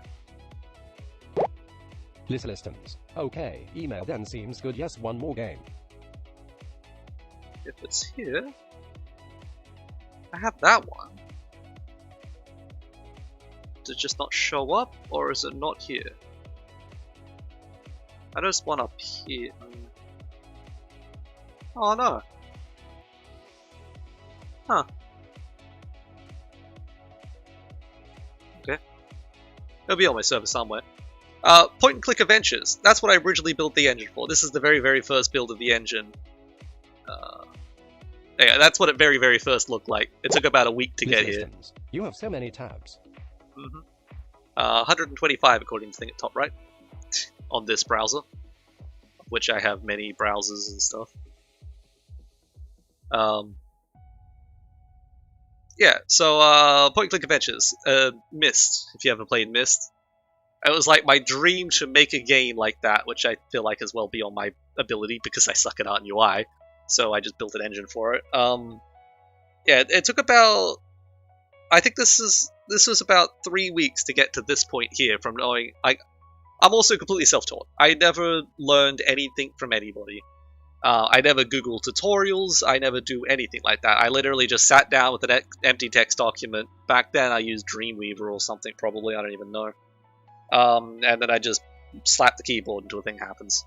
If it doesn't work, well I probably thought of a hip ways to fix that in the meantime. Yeah. So, point-and-click adventure games. I created this so long ago. I was messing around with different compression things so it didn't take forever to load. It would work with people on like dial-up internet and stuff. Was the idea. Yeah, I got some grand idea of how to easily make stuff like this. I know a way you can literally just draw 360 images as easy as any other image. Systems. Oh, this is pretty fleshed out. This is terrible back then. What am I looking for right now? Point and click adventure 2.0 or something. That one. Yeah, so there's this game this guy made over here. You click on that to get it. It's called Submachine. Really great game series. So he's got 10 in the normal thing, and then some side ones he did. This is this one, which I tried to create a copy of in 3D, basically. I sent it to him, but he didn't like it. He didn't tell me to stop, but he made it sound pretty clear that he didn't want me to continue with it.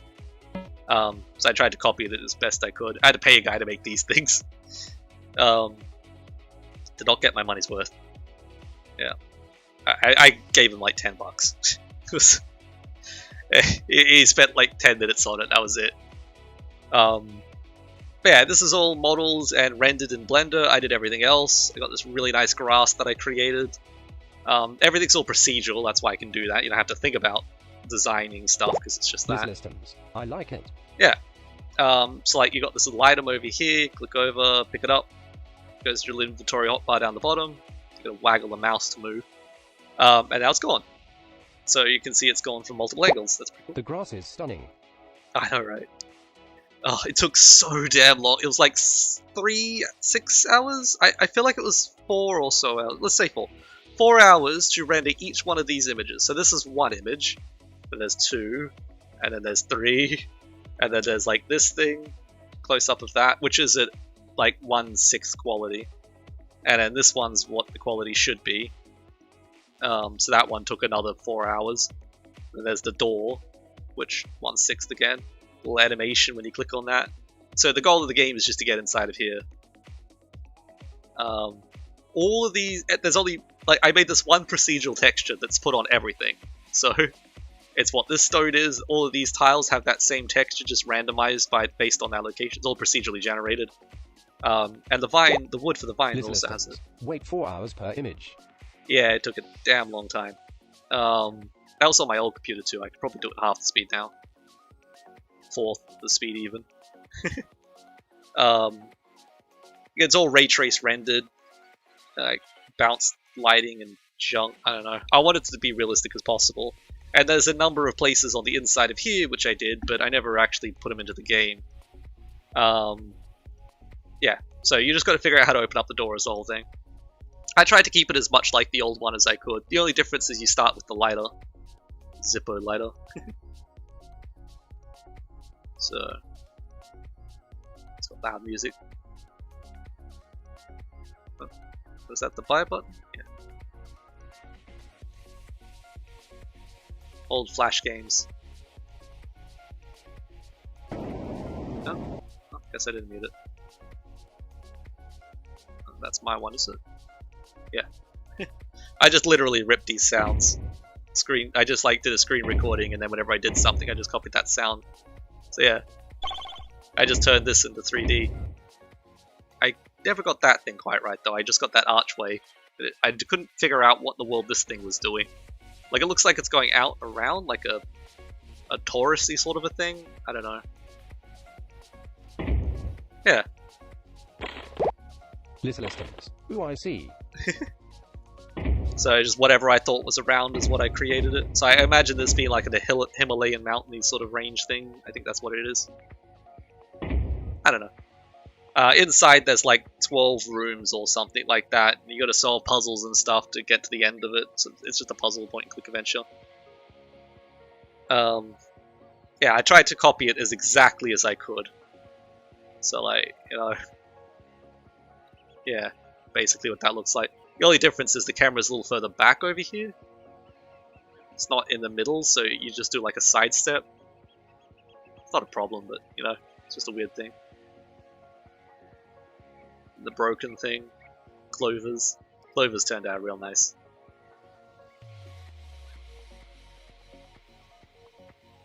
Yeah, pretty good. I spent months on this. This is about 4 months into the game engine now. The original one I created. And I tried a number of... I literally have spent an entire year trying to design 3D point-click adventure stuff like that. Anyway. Systems. The Clovers PogChamp. So the idea of the point-and-click adventure that I've ended up going with as my own unique idea is I would pull open the files, but I wouldn't have a clue how to find them. But basically, the idea is there would be a door frame somewhere. Think of the doors of Monster Inc. How they had that big room full of doors, and you open up the door and it leads you to some random location. Something like that. Which I'm surprised I've only now thought about that, and like, literally that. So yeah, basically you'd be in some sort of a location. Your first goal is to locate the door, which might be easy, might be not. The starting level was on an island that I was thinking of, but I just couldn't do it. My art skills are just... Every time I try to do art, I get worse. The further back on my stuff you look, the better it is. There's something I could... Let's go over here. Let's make sure that. So yeah. The original idea I had, you were on a balcony sort of a thing. There'll be like a doorway over here, and you know, guardrail or something. And then outside here would be your door frame, which is outside the balcony, so you got to get outside the building to get to it. Door, and it has like a whole lot of bolts holding it shut. You can look through the keyhole in the door to see what's through it. And yeah, you got to unlock the bolts. So around the island there will be puzzles you have to solve to get combinations. Little systems. Oh, now I get it. Yeah, for a room which has a computer server thing. And then you type the key combinations onto the computer, and then you hear like a clunk and one of the bolts is released. So the island was like whatever looking island. You had like a dock area over here. It had like a big mountain, which you might have a tunnel thingy to go into it. I'm not sure. The building was just a big old cube, a 3x3x3 cube was the idea. Okay, cat. Except that looked trash. I never actually got that to look any good. Even in theory, just didn't really work. I wanted some like abstract thing, so it's like all nature-y, and then there's just this abstract cube that just does not belong, and that's what the building looks like. So your door would be over here, there was like a forest going around. Yeah, foresty thing like that, and there'd be like the entrance into the building would be over here, then there was like set points you can move to. But you go over and check out the door. You could also walk around here, and there was like a logging cabin. So like a log cabin and there'll be like a windmill thing over here, which has like a sawmill thing which chops logs, and it looked like it'd been deforested sort of thing, like somebody's chopping it all up to make a cabin. I think there was something over here. Oh no, there was more down here. So yeah, I think you came up and around this way, and there was a greenhouse over here. and yeah, the greenhouse would have like some safe in it.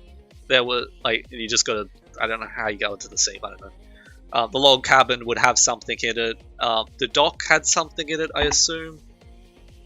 And I feel like there was one more location. Yeah, there was also a place on top of the mountain, which there would be a secret entrance in one of the rooms to get up there. It'd sort of just go up and around. And then there would be like a pond, and it's like a little oasis sort of a thing, and it has a second door up here, I think was the idea. So it looked like, it's like a volcano basically, except instead of a crater full of lava, it's a crater full of the Garden of Eden sort of looking thing, you know. Yeah, anyway, you release the bolts, you go through the door, and there would be a completely different looking area. So the whole idea of it would be completely abstract. No thing had to continue. So this island could be photorealistically rendered absolute perfection sort of a thing, as if, like, literally take photos around an island and make that into the game. You know, or it could be cartoony, like toon shaded and stuff like that, or it could literally be hand drawn with a pencil. Because, as I said, I know a way you can draw things like this by hand quite easily to make a 360 image. Easiest way is doing it in Blender. I probably could show you that really quickly. So the idea was, if anybody wanted to help, you could do it in any style you wanted to, whatever style you liked. All you'd have to think of is some sort of a level with something stopping you from getting the door, and then that would be that. There could be like a hub world as well, where people could go to explore, with lots of other doors to other people's places and things, other levels. Why did Blender do this to me? The thingy's on the... I can't grab the thing, it's off the screen. There we go.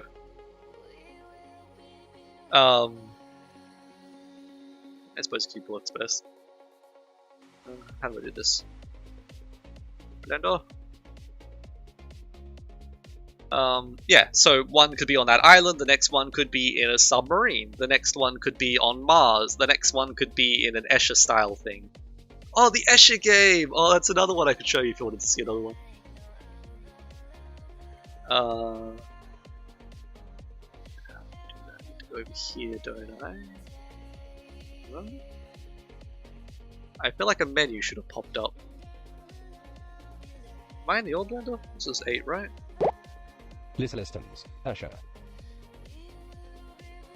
Okay, well I'll show you that thing then.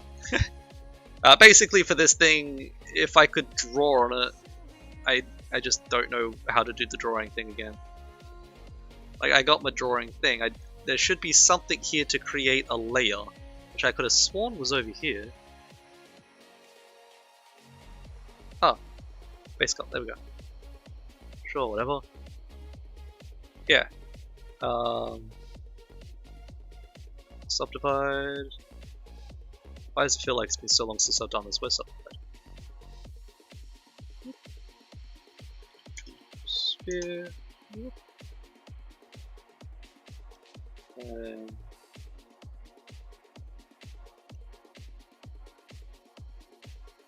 Shade smooth. There we go.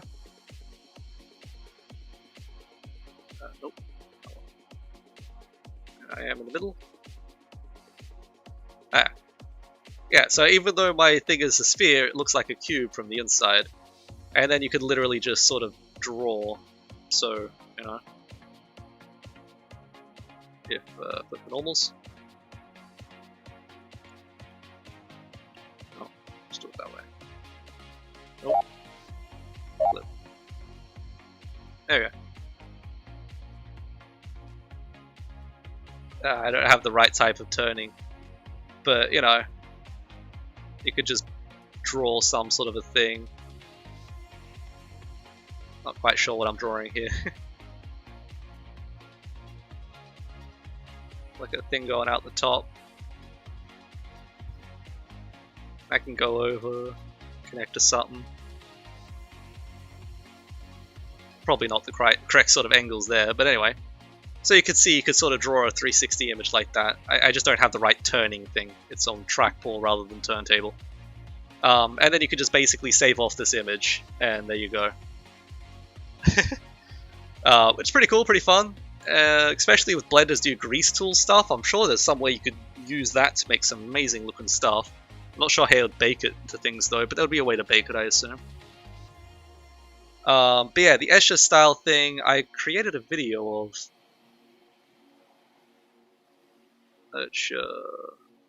Kitty cat standing on my cable.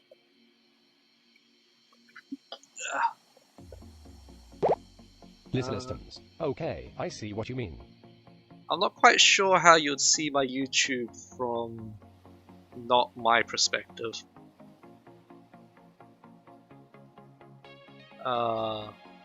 It's just in my. How do I hide the unlisted? Oops, play all.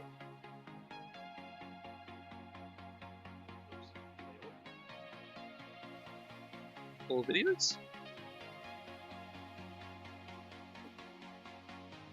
What? Well, I mean, if you have a look at my YouTube, you should be able to find it. Otherwise, I could just scroll down for a little bit, I guess. I was looking at it the other day. I just used my YouTube basically as a backup of all my stuff.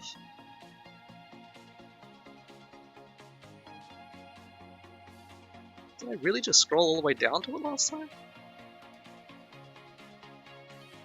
Oh, I know a better. No. Yeah, that would be a better way. Do an incognito window. I won't be logged in over here.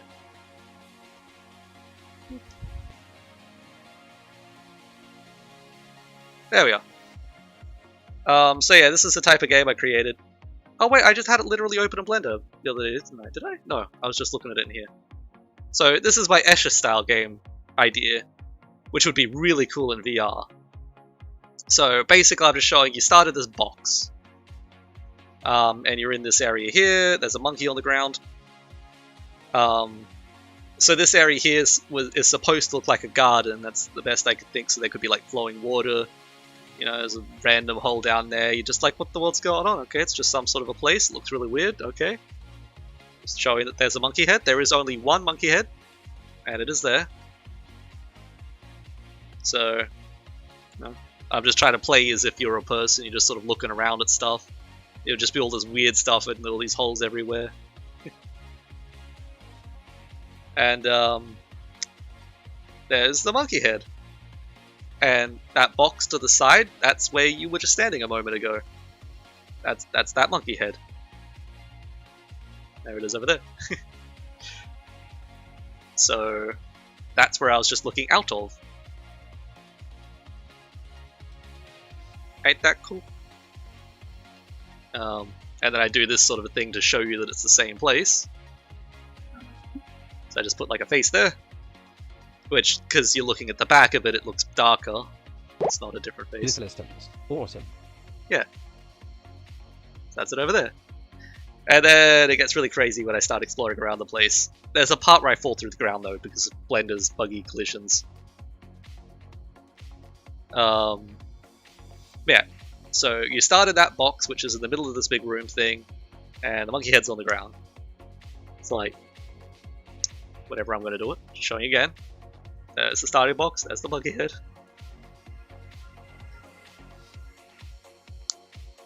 Yeah, walking up there. And let's go up that really steep thing. I think I glitched through the ground there, yeah. So I just sort of go back up again. There we go, back in. Continue walking up the ramp. Take a turn to the right.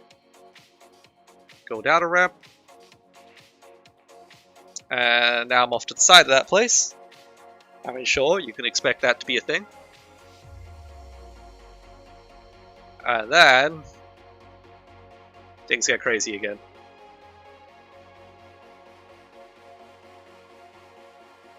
There's the monkey head. I'm standing on the ceiling of that room that I was first looking down from when I to the right. Yeah. Kitty cat. Yeah. And then when I go through here, I think I turn up on the wall, on the side of the wall in the starting room.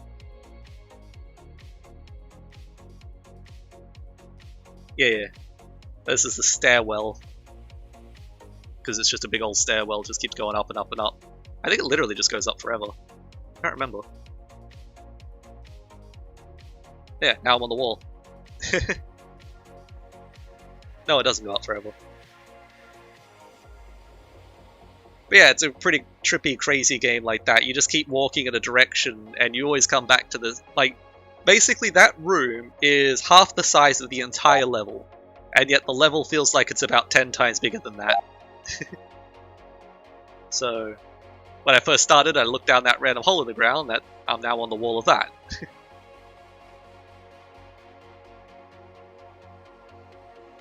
Yeah.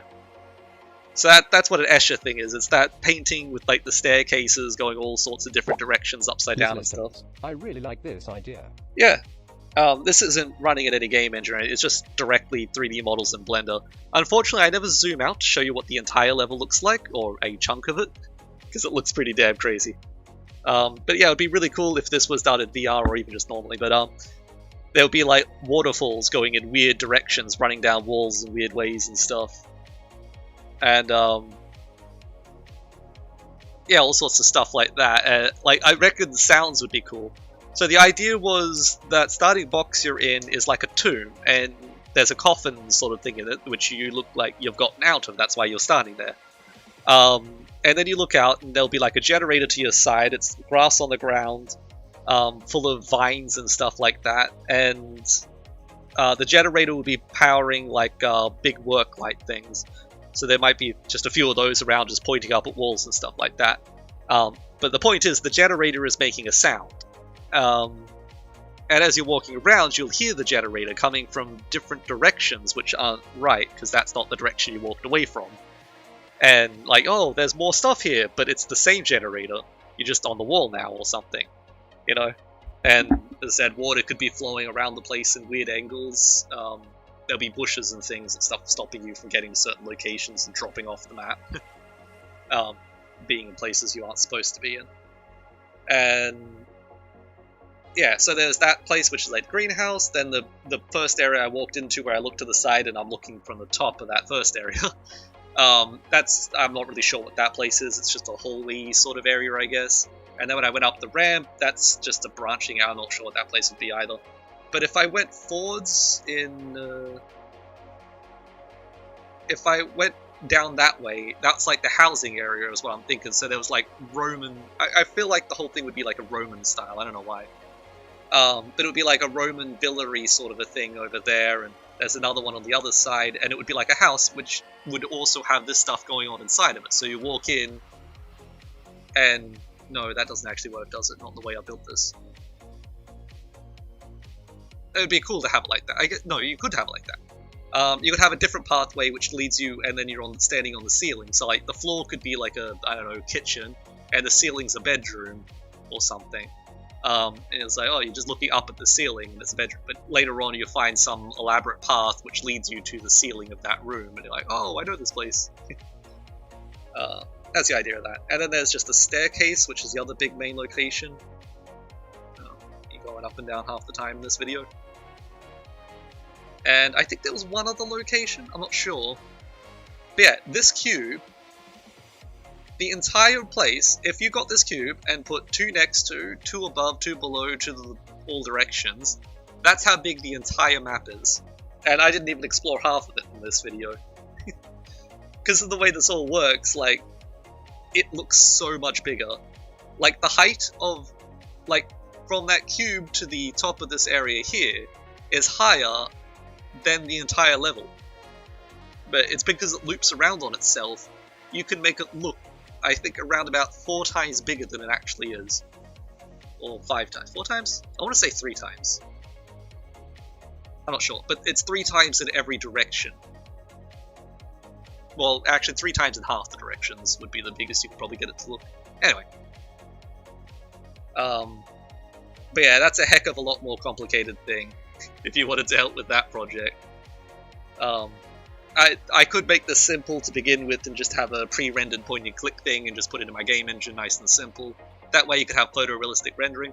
Another way would be to put it in Unreal or something, and then I could literally make it out of VR. Because it literally does not require any fancy coding.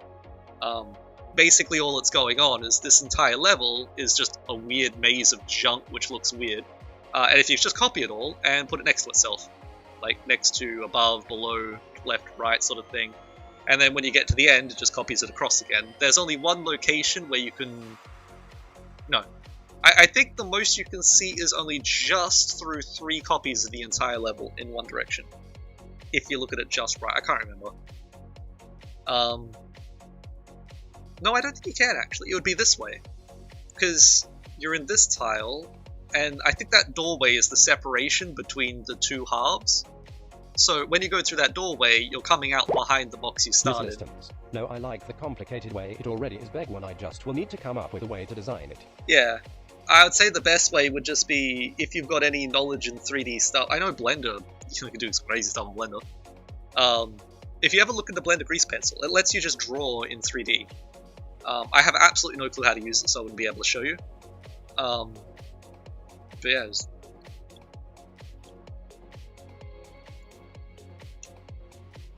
however you spell words, I don't know. Not quite sure. But I mean, it would probably be a great thing to know anyway, just for concept art wise. Of Blender 2.9, which was released on 5th May, included 2 older versions. Yeah, so like this thing. I will record included will look a little bit different. There will be no difference for the behavior. You can actually, I guess he's going to show drawing it.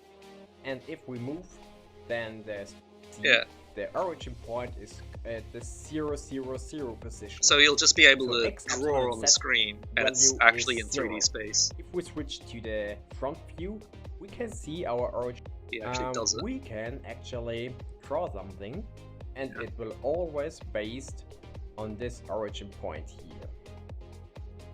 So if you got good with this, you could literally just draw details in 3D. See, it is based on the 0, will be definitely on 0.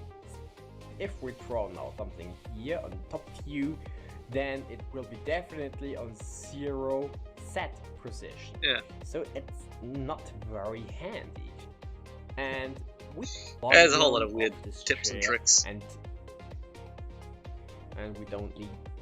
So I guess this is just this guy drawing that chair. Not sure about this. Which actually looks pretty damn nice. I don't like it if it's too soft. So I like it if it's harder.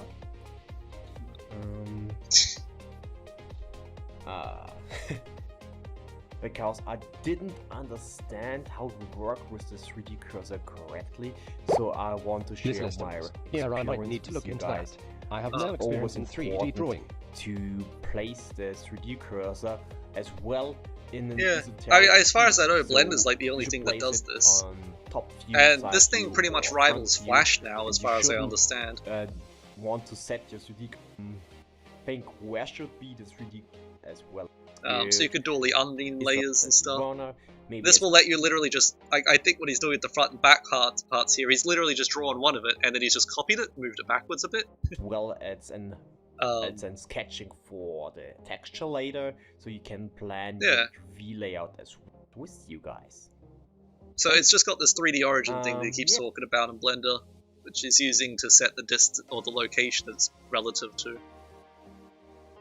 That's that other one. Where'd that other one go? Yeah, so it's just this thing.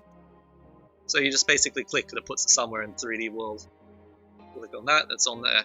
So I just placed it on the surface of that. So yeah, if you wanted to draw something onto the surface, you could just click and draw. The grease pencil will have options as well, so you're drawing directly onto that surface. Otherwise you could just sort of click on it, I guess, move it back a bit, and now you're just drawing a little bit away from it. But if you're within a 3D area, like with stuff all around, I'm not quite sure how that's going to work. Because if I try to click it out a bit more, it's just going to click on the wall at a different location. I don't know. There's probably a whole lot of stuff you could do. There's probably shortcut keys you press to stop that. But yeah, that way you could literally just, like, you got this fly camera thing, and you could just, you know, you want to draw something, you just go draw it on, and, you know, you have it bridge the gap between these two areas, draw some vines hanging down off the ceiling thing, as I click and then draw, and, you know. I don't know. That's how I assume the whole thing works. As I said, I've literally never gotten into that. I've been using Blender for so many damn years, and there's many areas of this program I've never gotten into. You know, most people just know about Blender because it's that thing that everybody talks about whenever anybody says something about 3D. But it really is, like, unbelievable. Like, it's an everything program, really is. Little systems. Yeah, that would be super neat. Yeah, it's just called Grease Pencil. Blender Grease Pencil. You can do animations in it. It's got all onion layers and things like that you used to. Like this thing. This was entirely done with that Grease Pencil. It's got crazy new features in it now as well. I guess not entirely done, that looks totally 3D.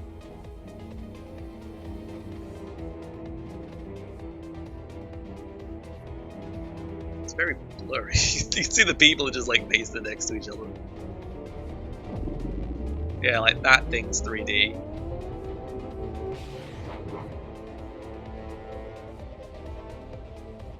You got all your layers and stuff so you could like do the highlights and things.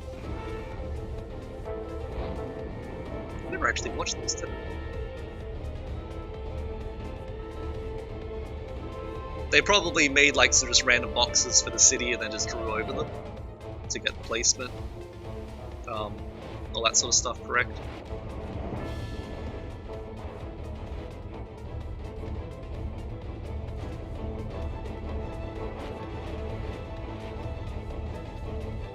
Yeah. God, I wish I could do art. Actually, like, my problem is I can't purposefully do art. Anything that I ever create that looks good was just by accident. Like, that wasn't my goal. I didn't try to make it look like that. It just turned out that way. If I tried to make it look like that, it would never turn out that way. Anyway.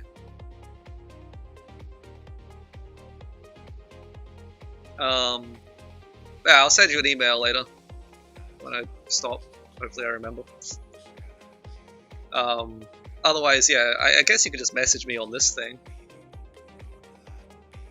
Or, yeah, whatever. Anyway, either way, before I could do anything, even if we end up doing stuff, I'd have to fix this Atlas thing. And also, I sort of got to recode the entire game engine again if I want transparencies that aren't just there or not there. Because currently I'm doing it a very unbelievably complicated way, which stops me from being able to do that, but makes everything run a heck of a lot better. The performance in this should be much better than the other one, which doesn't feel like it is. Well, it probably is, I just don't have to do something high enough polygon anymore. Or with this current project. Yeah. But once I get this working, then I gotta figure out how to do the transparencies, and then... God, there's so many problems with doing transparencies. It worked on that really pixelated spaceship thing because that was entirely ray trace rendered, which is also why it's so low quality, because it can't handle higher quality. I think it was 600 by 600 pixels. It might have even been 300 by 300. And that was the highest resolution I was able to handle back then with entirely ray trace rendering. I could do real-time reflections and stuff like that as well. I could do IOR things, so you could have like glass that refracts light and things.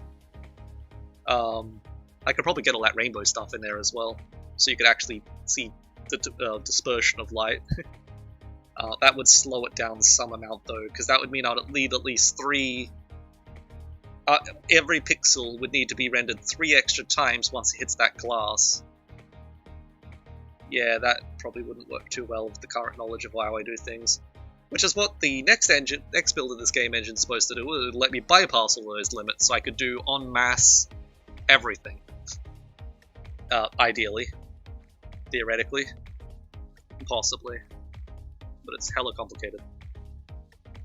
Anyway, what the heck am I doing?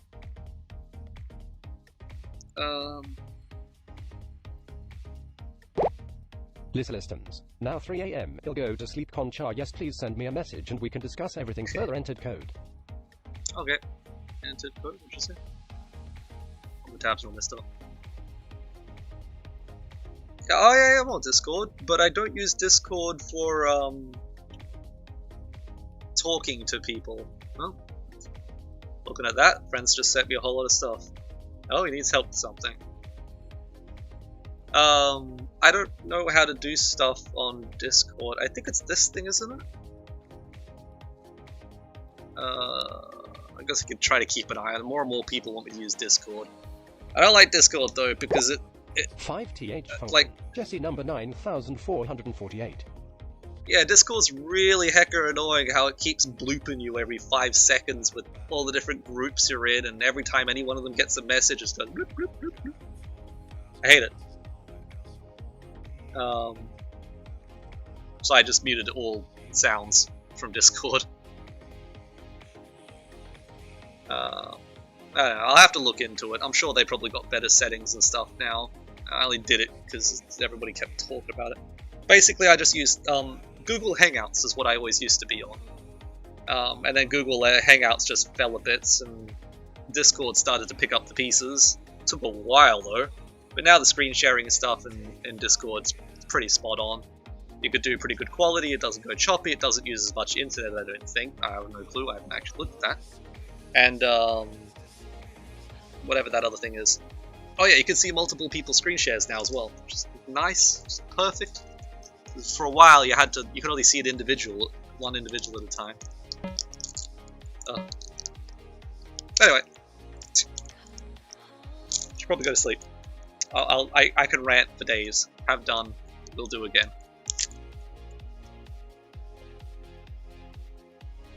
I really should be doing it. Get this working.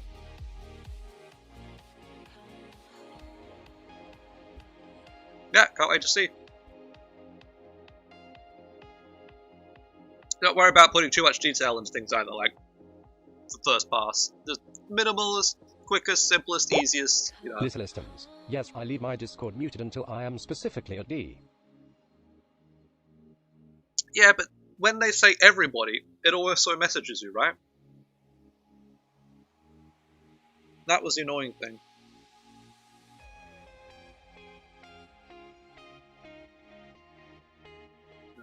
I don't, at least last I checked, there wasn't a way to just make it for you. What am I tapping to? Listeners, I'm a mod on another Discord, so I need to stay active on that one. Well. Here at everybody pings everyone. Don't you have to go to something friends? Yeah, pending. Apparently got 5 pending friends, okay. Well, I know that guy could be added. Who that is? Are you FF Andrew? Who the heck are these people?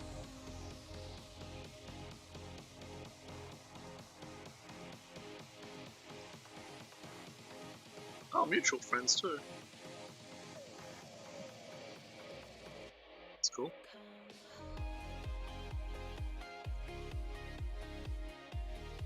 Listeners, no, my name is the same. Oh, yeah, there you are. I thought this might be ordered by date, but I guess not. Unless somebody else in chat added me.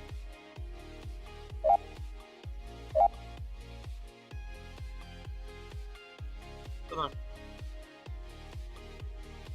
Listeners, LUL cool. Mm-hmm. Yeah, I made a video. I could make I made a video years ago about drawing the stuff in 3D as I was doing before with just the sphere, and you just with the sphere and you just paint inside of it. That's the easiest way. Well, actually, I got some stuff on Facebook I could show you about that. Not the distraction. Oh, this one should be pretty quick. As soon as I find out how to get on my profile. And photos. There shouldn't be anything I really uploaded since then, so... My photos?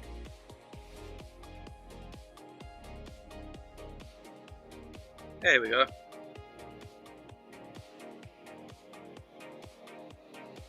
I was messing around with the 360 image thingy on Facebook. So I put this thing up.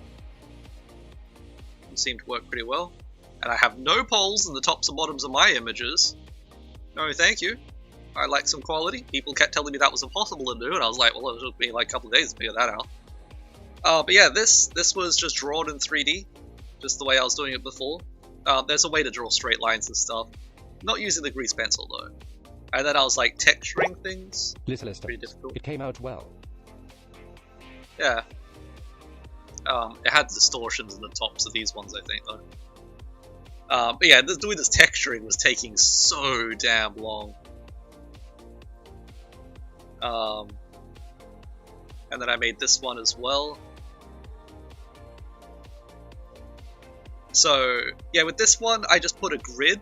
Like, I just literally made meshes that were in like a grid, and then I just traced over the grid to give myself the correct perspective. Yeah, I was trying to get better at drawing and stuff, so did that. And then I was trying to put lighting in it. I found a way to like get this perfect 90-degree textures on it. Like, basically just sort of zoom out a whole lot, and then all of these are just flat. So you could just like slap that on there, and then you rotate it, you know, slap all of that on this stuff. But when you're zoomed in, it looks like, you know, different.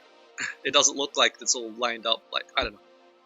That was just a pretty cool way of doing it. It only works with just flat on stuff like that, though. So you do it with the ground, zoom out, paste it all on. Yeah, I was trying to do like a lighting sort of study thing. So I have a green light here, a blue light there, and a red light there. And then I was just trying to figure it out. Like, there was no 3D tracing on this one at this point. So I was just like, okay, well, there's an edge there, the light's here. That should draw a line across there, sort of a thing. You know, all that sort of stuff. I guess this wall here can see the red, blue, and green lights, so it's lit up properly. That one can only see the blue one? Where's the blue one? Oh, okay, that's not right. The blue one's up too high, that shouldn't be able to see any light in that area. I don't know, it's not perfect. Like, I think there's a... Was it the one on the ground? One of the lines didn't line up right when I went all the way up and around. Probably that blue one. No? The green one then. Or yellow. Yeah. That one's not right. I think it should be over here more. But you don't notice it. And it was just so much effort, I couldn't be bothered doing this anymore. This was already like an entire week just to draw this. Oh, so painful. Yeah, and then I did this one as well. This one's just freehand though. You can see all my guidelines trying to figure out. It should be, it's pretty much 100% correct perspective. This one is correct perspective. The only difference, the only thing I did wrong was this part here, and I didn't quite draw that reflection correctly. Yeah, I'm not quite sure how I messed that one up so badly. It was very damn confusing to draw that. Little systems. So many shapes, lol. Yeah, this one was done with the, like, because I really wanted to learn how to do drawing and stuff. I could not wait for that class at school. And then the art teacher was absolute trash. And she wouldn't stop, like, going on and on and on about how everybody loves her and she's a really good art teacher. I'm like, trash, lady. But I wanted to learn how to do like photorealistic drawings of stuff, like all of the skills you require for it and all that. It wasn't until like a couple of years ago, one random guy on the internet showed me this one method, which just, that was what I wanted to know. It's basically like, so to draw that image, you, like with all of the correct perspective and stuff, like literally pixel perfect perspective if done right. It's all by doing this sort of a method thing, which this one's going to be absolute trash because I'm just doing it freehand. You get a box, you cut the box in half, that gives you a middle, you can then trace it like this gives you more boxes. So if I draw more straight lines than that. You could do something like that, and that would give you these points here. And then you can have lines going out from these corners, I guess. So, you know, if it's done right, this is exactly what a box looks like. With a 45-degree field of view camera looking directly down at a box. And then if you wanted to extend another perfect perspective box out from this wall, you just do the same sort of a thing. Really bad, whatever. You know, if I'd done this correctly, this would be exactly where that should go. And then, you know, it's all just straight lines.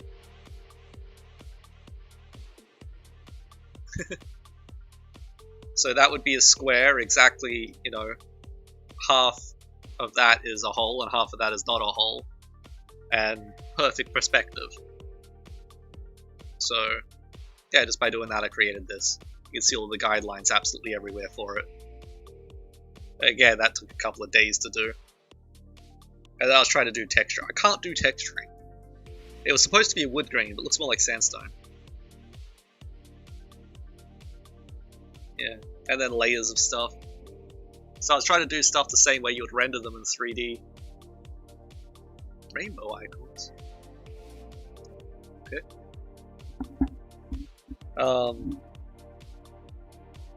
Yeah, so like the way you would do it in 3D, I think I got another one around some, yeah. I guess this stuff, I was trying to draw shiny stuff. I don't know how I got this stuff to look so good. Oh, it looks so better in retrospect. The concept of that first point click adventure thing. Room you started. Walls.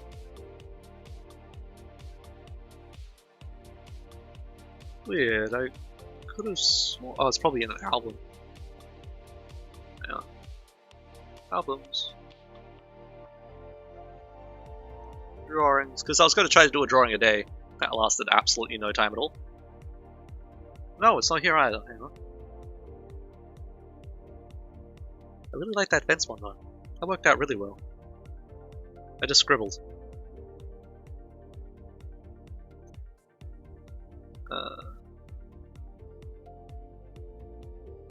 I don't know, I had one somewhere around. Looked like trash. The idea is you draw it the same way you render stuff in real life. So you have diffuse, specular, reflection, and all of that sort of stuff. Everything's in layers, and all the layers mixed together is what creates the image. Maybe I never uploaded the image of that. Well, I guess this one actually had it, didn't it? Yeah, this thing. So, the underlying color of this is just green. I guess I have a shadow on it, that's weird. Oh, that's like the interior stuff, so it's green and then there's a bit of darker green and stuff because you got whatever inside of Jade Stone. You got the reflection thing, so I literally just drew all of that in solid color and then you mix it in according to like reflection things. Which is supposed to be greater on around the outside, so there's a gradient thing. Less reflection in the middle, more on the outside because of Fresnel stuff. I got this specular highlight thing. I don't know, all the different layers. So each one of those is a different Photoshop layer, and I can just adjust the values to make it look better. But I suck at drawing, so it doesn't really look that good. Yeah. I don't know how to do circles properly. I have an idea of a way now, but it doesn't quite work. Which I created that with. I should have GIFs around somewhere of that, but... don't know. Listeners, okay, have a great day. Sings note, we'll talk later. Yep. Our time zones might create a delay, but we'll do our best. Sings note. I don't really follow time zones with my sleep cycle. It's an hour later every day. Oh, I drew that one as well.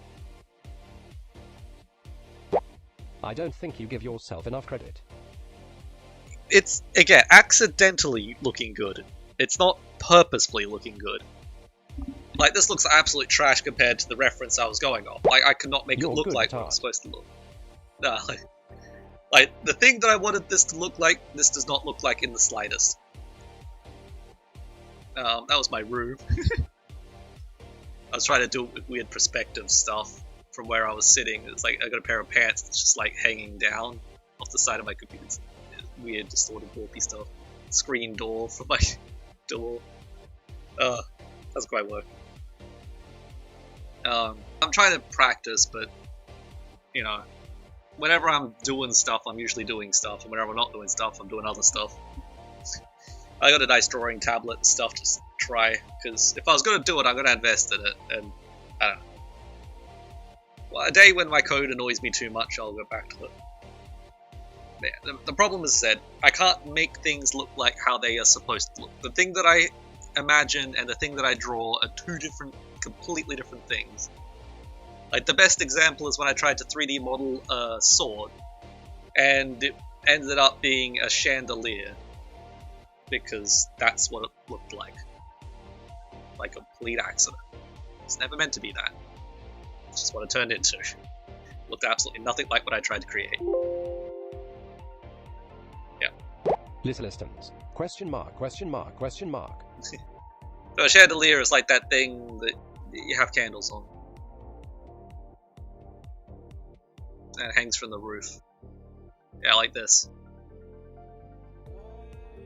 So that's the classic example of what I mean. Like, I was trying to make a sword, and the sword looked like one of these things, except it had like little birds. Like, it looked like a bird thingy on the left and right, and then the spiky part was the sword blade, which you would stab a candle onto. So you just rotate the thing like 90 degrees. Systems. No, I know what it is. LUL. I was asking how. Yeah. And then you just copy it around. Now it's a chandelier. So I should have an image around somewhere if you want to see. It shouldn't take too long to find, but you've been here a long time already. Hours. Still haven't left. Click up here. Blend images. Systems. Lol, little areas. Where the heck is images? Why can I not see this? Ah, there it is.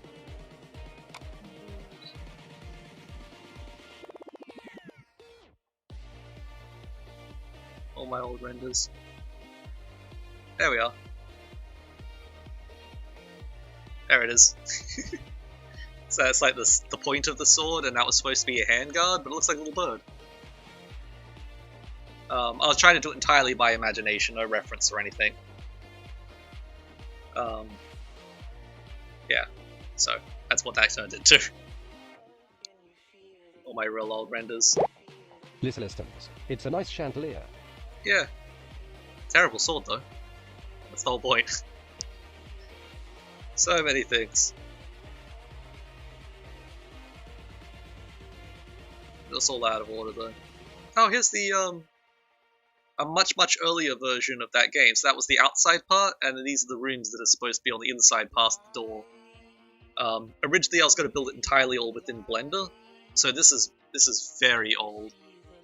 When's that from? The dates are going to be wrong though. So 2012 is when that says. It might actually be older than that though. Not sure. Maybe that's correct. At one point I lost all my files here as well because of a hard drive crash. I managed to get a lot of them back, but... Systems. Oh yeah, I see. Wow, 2012. Okay, I really gotta go. My sleep schedule is already the worst. LUL, talk to you later. Alright, get out of here.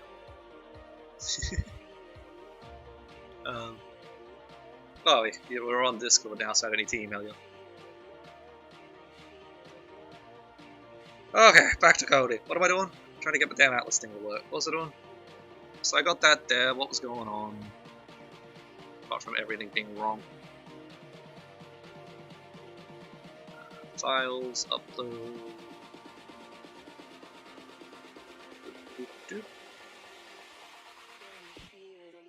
So it was in. It should be in the loading screen. Is that one? Oh, because I googled chandelier.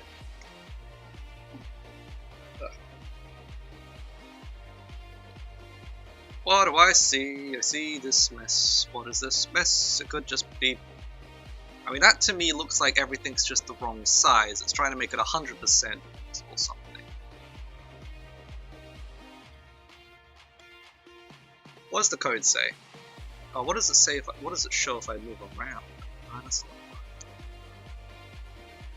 not fun. Go away with this, and then...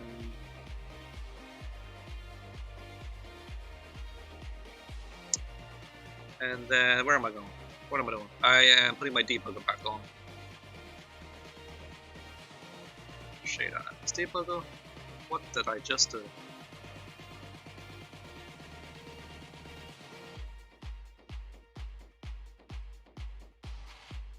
have no clue what I just did. Okay, sure, why not? What does this do? This should just enable the text. But what is the... Nope, that breaks everything. Okay.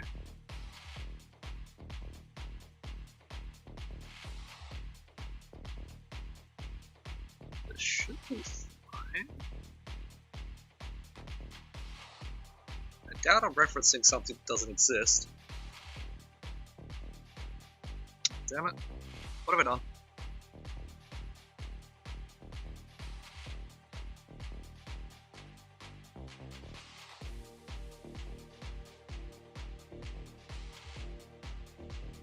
Removing this makes it work. I'm going to do the laundry in half an hour.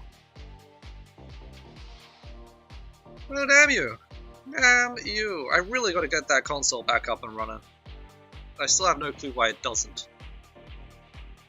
That's the last thing I was doing last time. Shuffling all that around, I remember that. Do I actually have a problem, or was this a problem I created to see if a problem would show? Nope. Okay, does it work with just one there?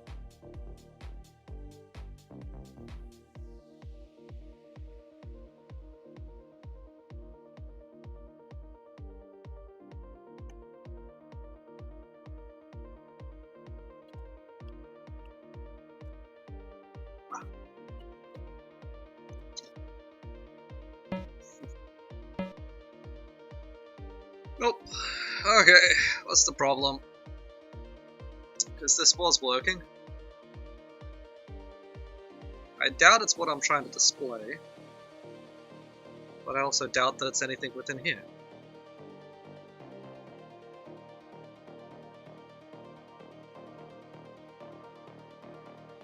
Ba-da-da-doo. Damn you. Alright, well, how about I have a look at what the thingy is. Ugh. Eat some more candy. I was eating too much candy again, damn it. I had it at 2 days. I had it almost 3 days for a bag of candy. Now it's back down to 1 day.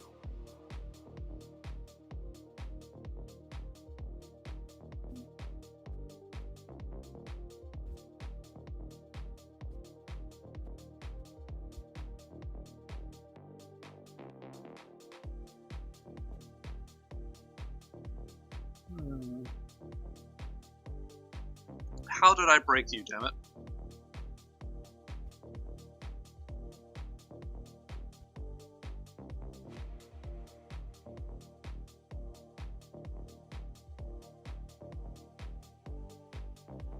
So that's the error there. But it's not actually saying information about the error.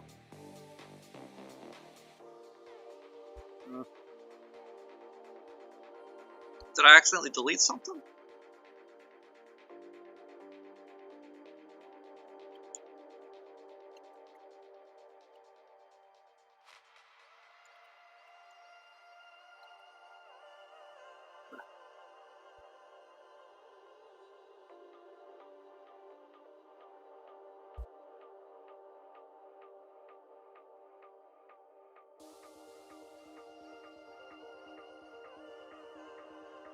Okay.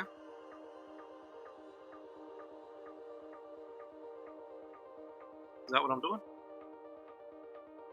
No.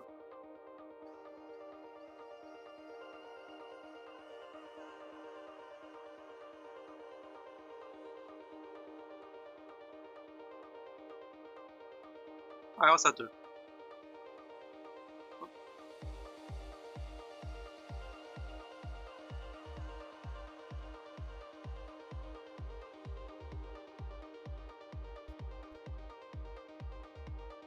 Hey, there we go. Wait.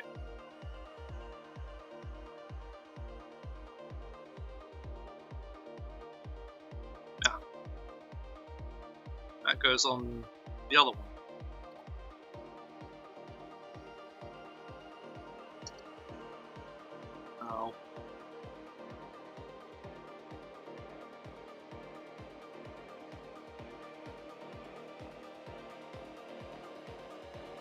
that one is set up correctly.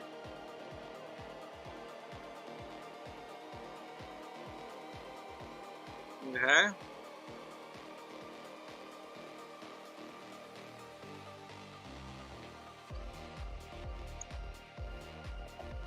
Ow! Damn it, kitty! Let's jump up on the chair and Vista just plummet it. Sorry, kitty cat, but no. You've been sitting on me too much today. My legs are sore. I need to move. Just sit differently for a while. So it seems like the shader's actually not compiling, but it thinks it compiled, but it's not logging the error saying that it had an error compiling. That appears to be the problem here. The heck? What if I do this?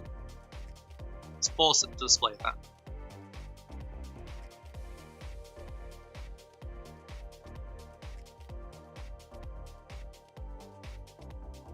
What?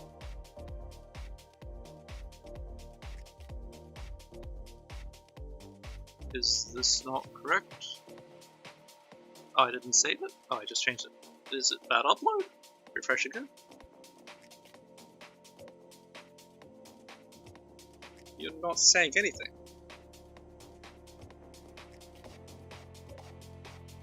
Huh?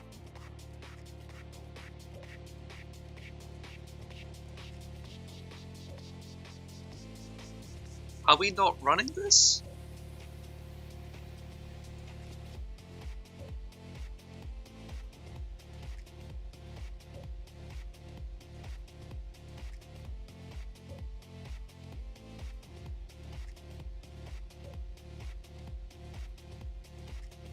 You should be.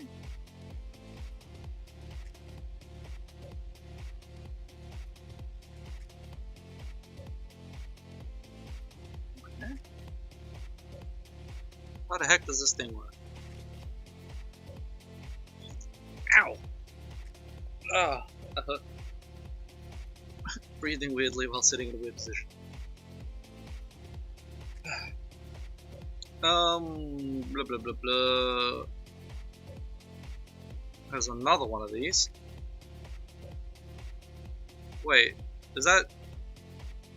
But... I am confused.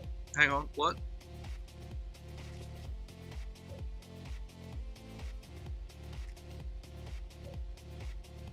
Okay, that is not what we are running. We should be running this thing. And this thing's storing the shader in here. So whatever dot shader. WebGL shaders. WebGL shaders. Okay, so that's looping through this. And for each thing in there, it's doing this thing. I mean, really, I could put all this stuff to do that sort of a loop, or whatever. So WebGL check shader, WebGL shaders.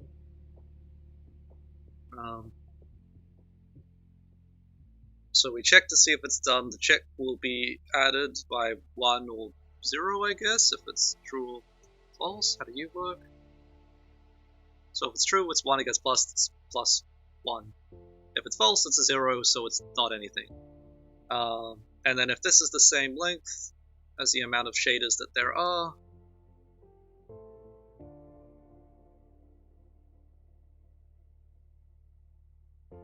wait, which shader is it checking?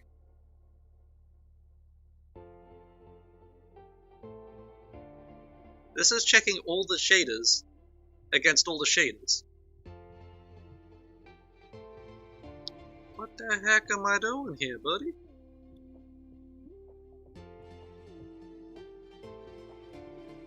So the function is GL, whatever context, whatever check.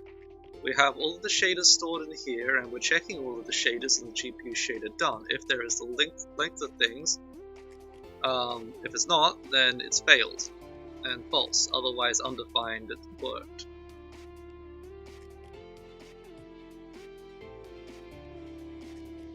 Okay.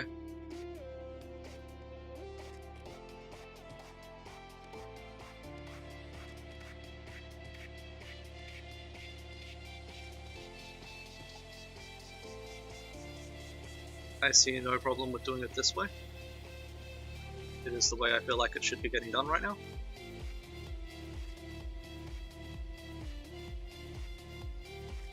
I'm not putting any variables through it. I'd have to be putting a variable into this thing if I wanted to be doing it that way.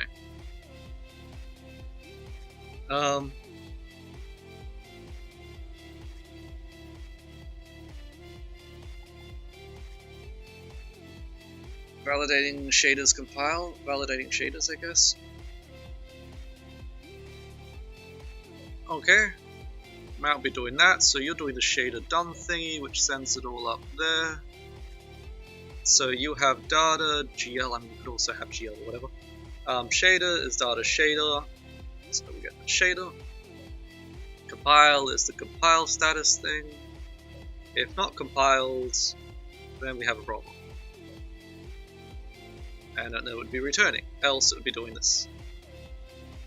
So either way, something should be getting logged here. But it seems like this ain't running. Slap some stuff in there, let's see what it says. I've done so many things in the last couple of years.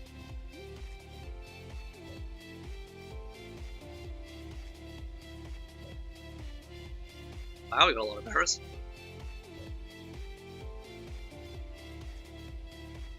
As we are supposed to. And it said failed to compile.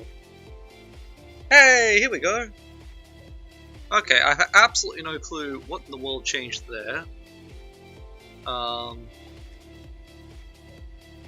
So let's delete that and see what happens again. I'm assuming something must have been going wrong with that loop somehow. I don't get it. There we are! Hooray! Oh.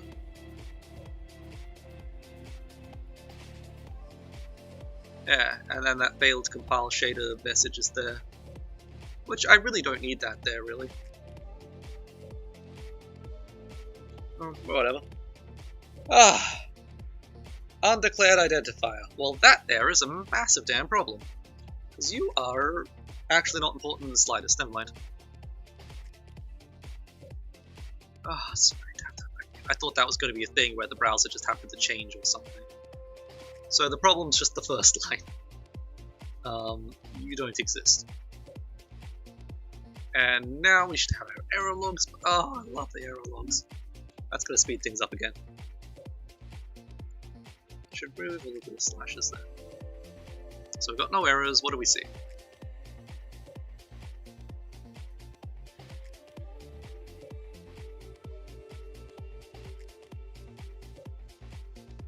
Interesting. What should we be seeing? Not that. So if anything, we should be seeing a 4 or 6 somewhere. We are not seeing that. We're not seeing a 3. We're not seeing a 36 or a 42 or anything. So our numbers that we're seeing here have nothing to do with the ones down there. So that should be showing the same numbers as this. There should be 4. What? Oh, no, that's the coordinates. Okay, no, that should actually be increasing numbers. I don't have that being logged over here. Okay, cat's up on the table. Do not get angry at my hand on the mouse, damn kitty. You're the one who's batting it with your tail. The other way around.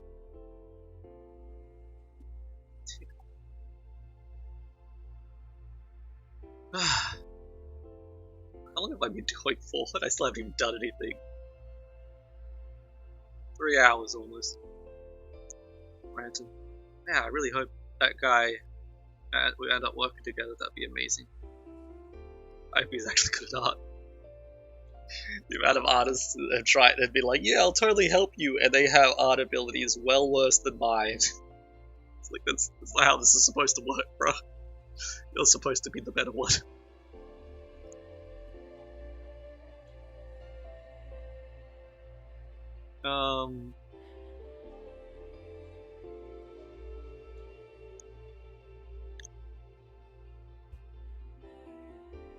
So, the heck am I doing? I do not know. Boop-a-doop-a-doo.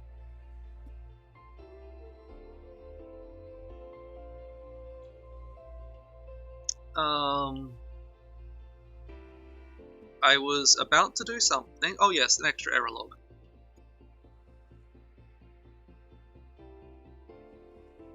Here we are. Oh, I do have that. Oh no, no. I want you.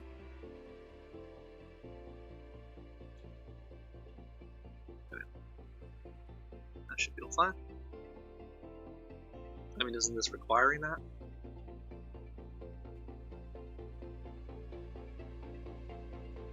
Now what do you say? Yeah. So there should be 5 things being logged there. No. Those are the slots.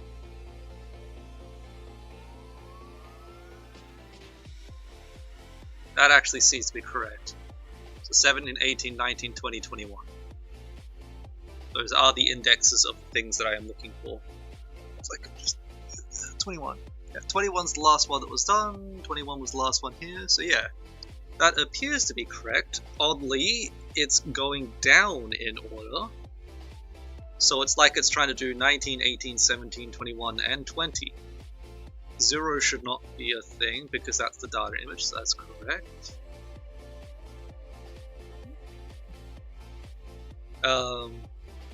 Yeah, 1. 1 should not be a thing.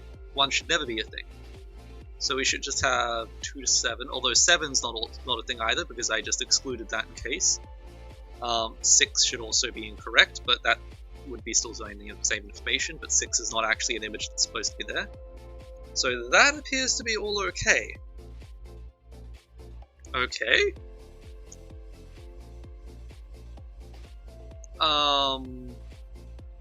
Did it get there in time?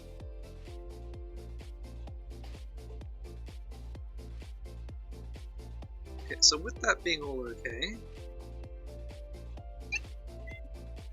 It's okay, Kitty.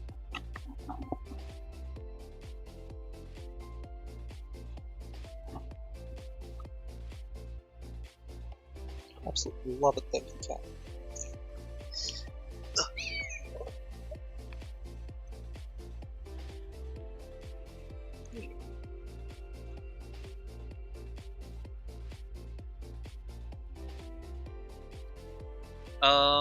Okay, so we want to know what T1 is, and then we want to know what the rest of this trans information is. Or I guess T2. Ow! Ah! Damn kitty cat. Ah.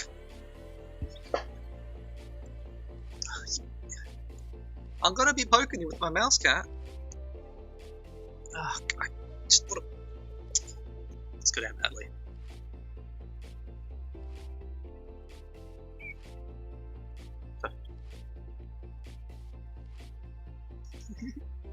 Gonna shove her butt to the side. Surprised she didn't just swing around and slash me. Oh no, now she's getting up.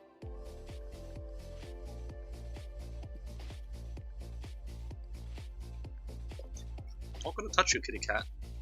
I know you're gonna claw me if I do. Anyway, so what am I doing? So I'm only getting it for trans 2. This is inside of another if, so it should be fine to just grab that. And we want it for T2, so this would be trans 0, 1, 2, 3.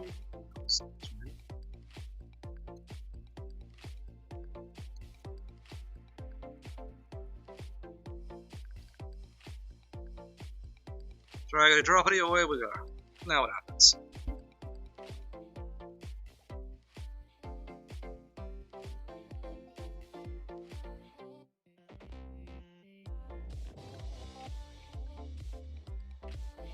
Let's just wait till it's done. It's saying surprisingly entirely the same numbers for everything. Not surprising. So the last one was 20. 20 had, well, none of those numbers. We should be looking for 3000 or zeros in this case. 3 obviously didn't happen. 0.4. Nope.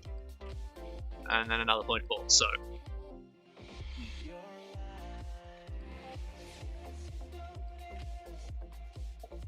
Hang on, what's this thing? It says image blah blah blah blah. So image 2 would, yes, okay. So it was a 15, then it was a 20. Okay. Should probably just get some more food. I'm gonna go in a minute anyway. I'm gonna only be on for another 10 minutes. I've really got to do laundry and stuff. Completely out of clothes. I even found a new pair of clothes, which I didn't even know was there. Buried under a pile of trash for the last couple of years.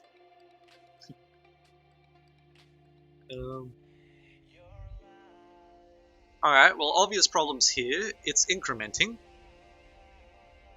All of those things should be completely different every single time this thing loops around. No, they shouldn't be. You don't want to sit on me that badly. I guess you could try to sit like that. It won't work very well, kitty. Oh, Facebook messages. People want to play games now, aren't they?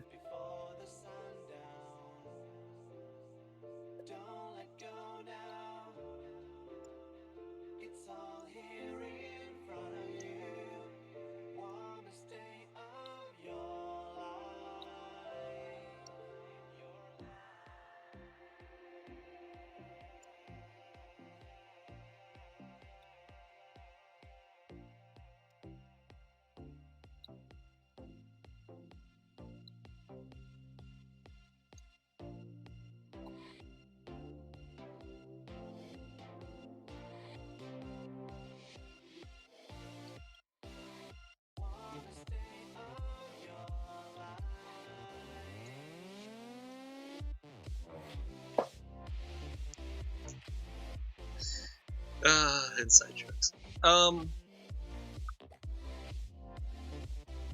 Yeah, so all of these things should be completely different every time it loops around, or only the first one should be changing.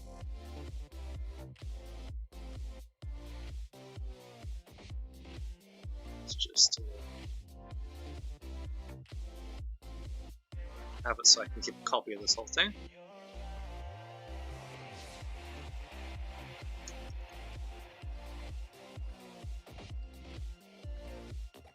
Okay. Yes. Every time it loops around, it should be clearing it with this thing, which it wasn't. It wasn't clearing it to 0, which implies that this thing kept trying to upload the same things over and over again.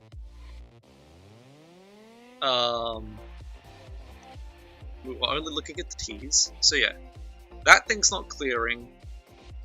It wasn't applying correctly. What does that mean?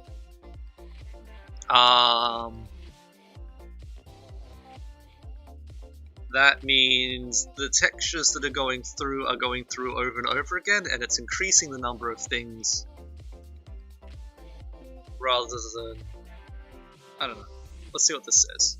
It didn't seem to be displaying things a whole heck of a times in a row. Let's actually just do that. Yeah, okay, it uploaded it a second time. But I wouldn't be able to tell if it was anyway. It would just be adding an extra thing and logging everything again and again.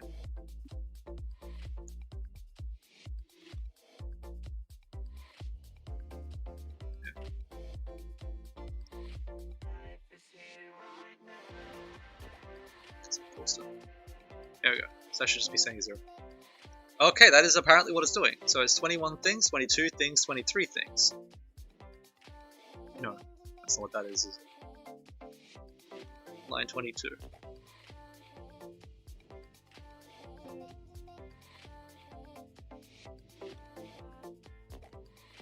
I just, yes, I can. So I had 24 things to do there, 0 to do there. 19 things.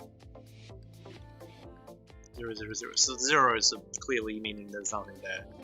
So it just suddenly got 19 things to do. 0, 16.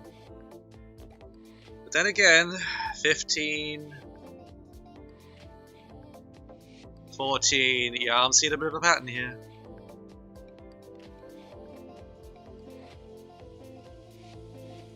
Okay, the heck, bro. So that's implying every single time I have just a single texture that needs to be uploaded, it's uploading all of the textures.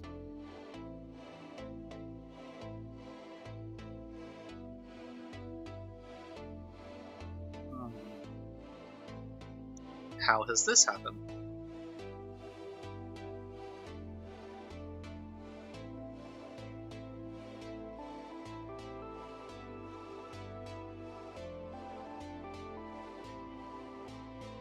So, this is supposed to be... So we need to...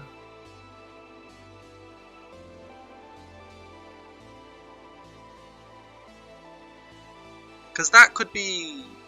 No?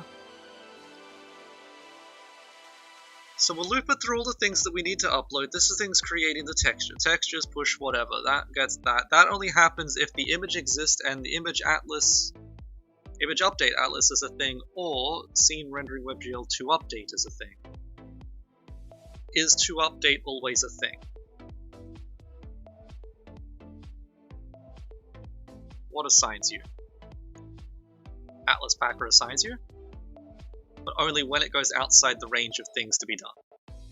This should just never actually be done. What was that one?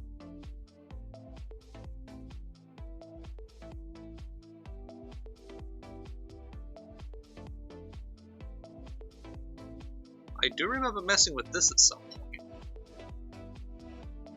I made an eye in textures, didn't I, instead of a limiting thing. Does that just mean there's something to be updated? Or is that saying to update everything? That's the question. Perhaps that's just fixed it. I don't know which one I'm logging right now.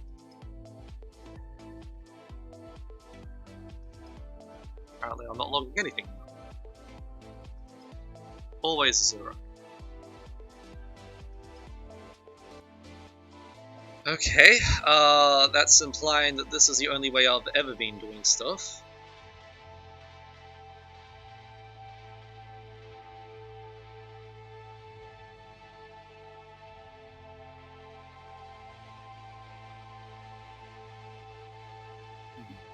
Interesting.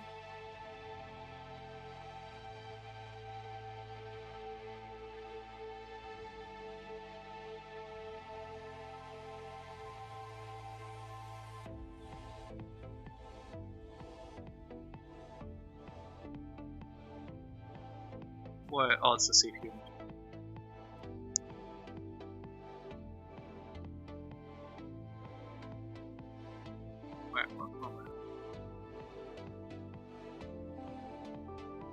Alright, so what runs this? What's the conditions for that? Or is nothing ever getting the 2 update? That's the problem. How do I check to see if something needs to be updated? Well, it doesn't have an atlas index.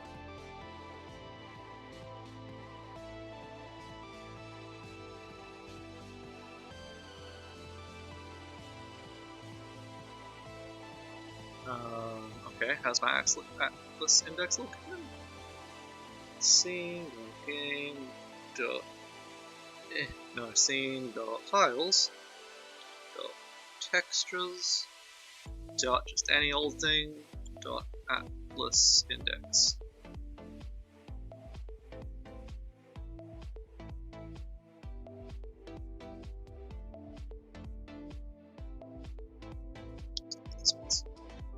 Oh yeah, because that could. But then if that's happening, but then if it, so, oh god, this is so damn complicated. So the image needs to know what atlas index it's at. The atlas index could technically be spread across multiple images because technically I have enough room for 3 atlas indexes, 3 atlas images to be uploaded to 4K resolution within the image information on the graphics card. At least that's as far as I remember. So I need to have an atlas index to know if it needs to be updated on an atlas, because it could have an atlas an update atlas to know if it needs to be updated, because it could have an atlas index even though it doesn't exist anymore. If there's too many images in an atlas and it overflows, then I want to defrag the atlas image basically. So that means all of the images there need to be updated, so the to update thing. No. Yes, I think that just force renders everything again. Is supposed to be the idea, I don't know. Or if I'm just doing one of them, I would need to just flip the to update on them, which it's got an index, but the index is just at a different position. Yeah. everything should have an index at this point, because the index is assigned somewhere else, so it needs to know if it needs to be updated. So the only place it needs... The place where so it gets updated in the prep thing. The prep thing is the thing that should be saying the to update. Okay. But no, not for everything. Just for that texture. Packed. Is this texture packed? So at this point it is not packed, but then that goes to the Atlas Packer. I think the Atlas Packer is what uses that.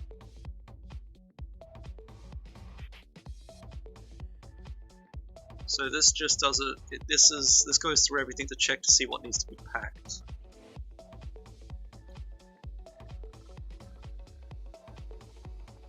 No.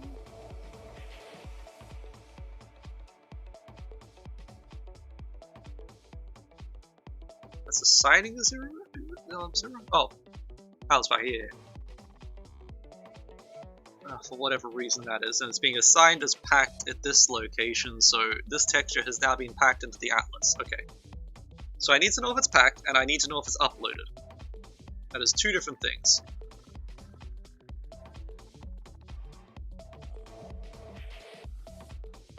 So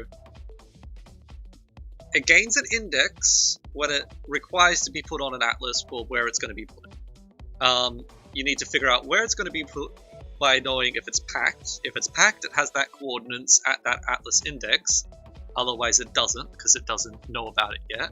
And then we need to know if it's being stored, I guess. Mapped. I mean, I guess packed is more mapped. It's how do I know if it's on the Atlas? I know it needs to be on an Atlas. I know where it needs to be on the Atlas. How do I now know if it's on the Atlas? I guess packed would be if it's on the Atlas. And coordinates, what's the other one? So, I said it before, did I say them? So we need to know if the texture is being coordinated, translated. So, does it have a trans, I guess? Translation information. Translated. So this should be translated, not packed. I could rename it. I don't think there's really anything else I'm using that's called packed. This could be a bigger change than I think it is, and now I'm like 2 changes deep. Or I could just call it something else for now. Stored.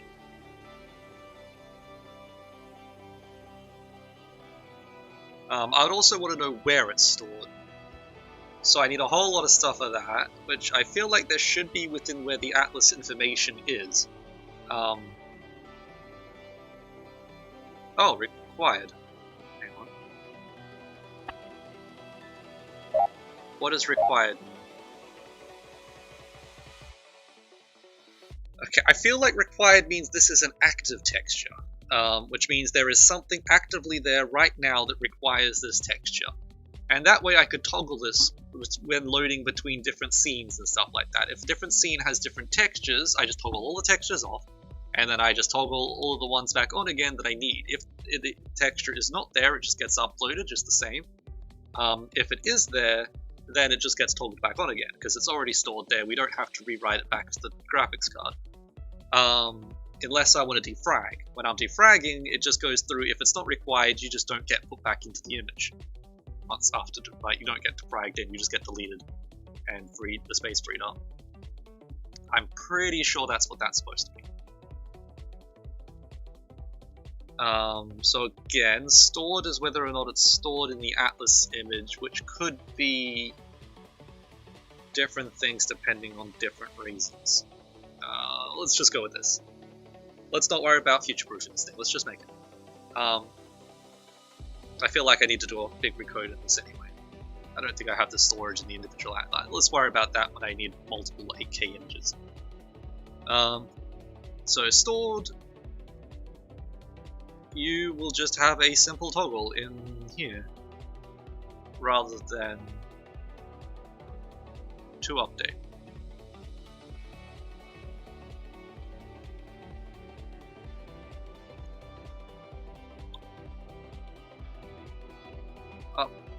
update Atlas? Hang on, what are you? But if that's... How does... So I just... But then I... Is that what I toggled off everywhere? Yes. So when does that get done?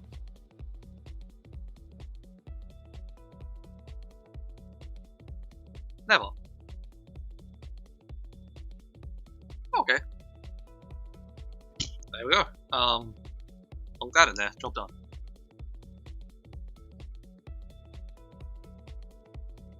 Update Atlas equals 1. What happens? Oh, what bad time get copied there. Okay. Seems to do a really good job with that. Movie book. Nothing. Whole lot of nothing.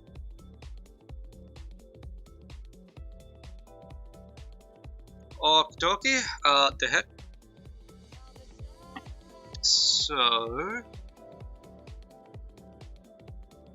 Well, every single texture is getting this. This is within the atlas, not within the image itself. Okay.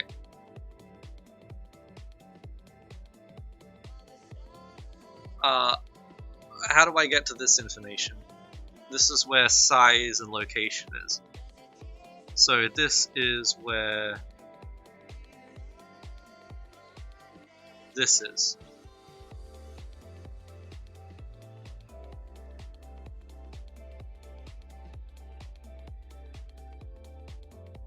Okay. Then what was that in here? Apparently that never had that. Did it? Okay, where am I loading images? I'm already in functions. When I load in an image, am I saying... No, just Atlas Index, okay. Whoever's to join, feel free to ask questions if you want to know what's going on. And does everything jump back to life? Looks like stuff's happening. Hey, only one of them's changing.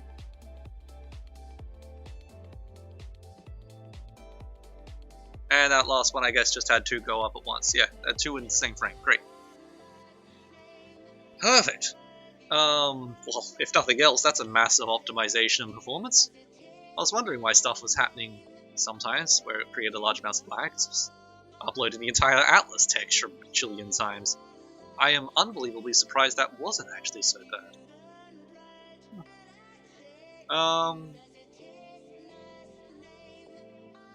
Why is this so much further down than that is across? I'm not looking at the right data here anyway. Well, I can look at the right data now. Okay, so we know that's good. Moving on. Change logs. Comment.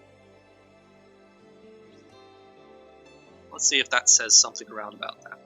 Probably does.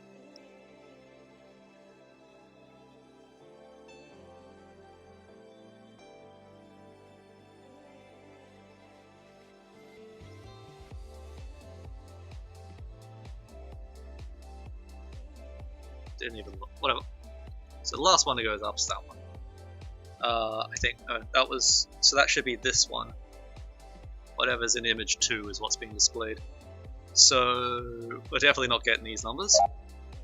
So it should be 20 from the top and then 6 from the side. Yeah. And then it's 44% the size of the. No. 44 times the size of this thing. That would be why it's so damn big. And the X and Y, and what are you?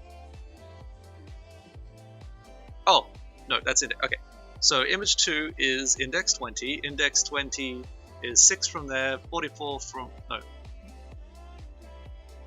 6 from there, 44 from there, pixels, then 45% in the X and 57% in the Y. Yep. So, how do I fix this? What are these numbers? It's always uploading the data image, so if I move around, these numbers should change, yes. Oh, it's actually loading new images though.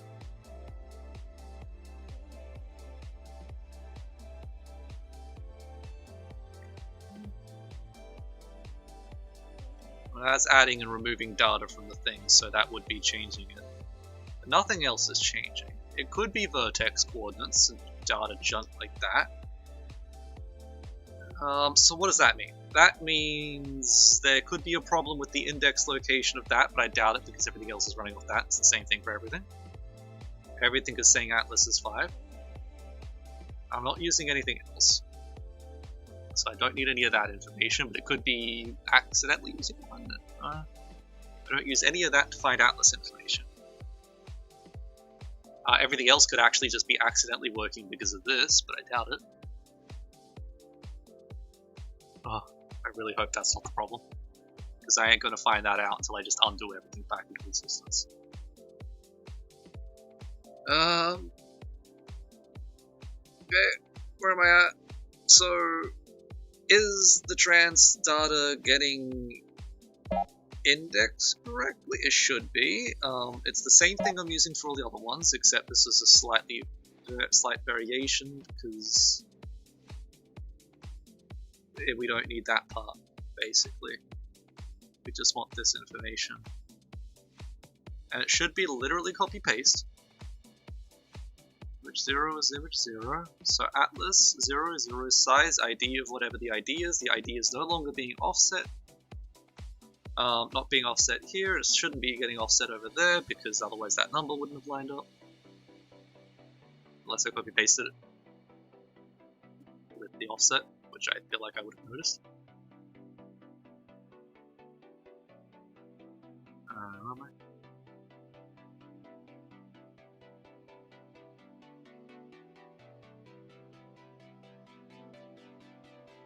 Wait. No, that's correct.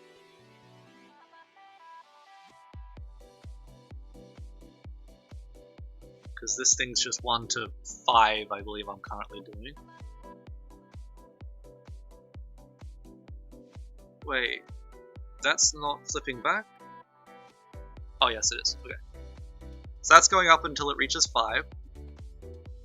So that should be 0 to 4 that's going through all of this stuff. Which that seems to be correct, because I could display the numbers, and if it was a 1 it was a 0, and if it was a 7 it was a 0. So 2, 3, 4, 5, 6 is 5 different numbers, 0 to 5.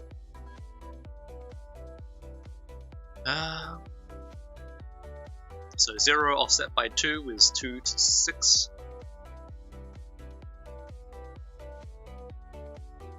Yeah. Hello, poster join. Feel free to ask questions if you want to know what's going on.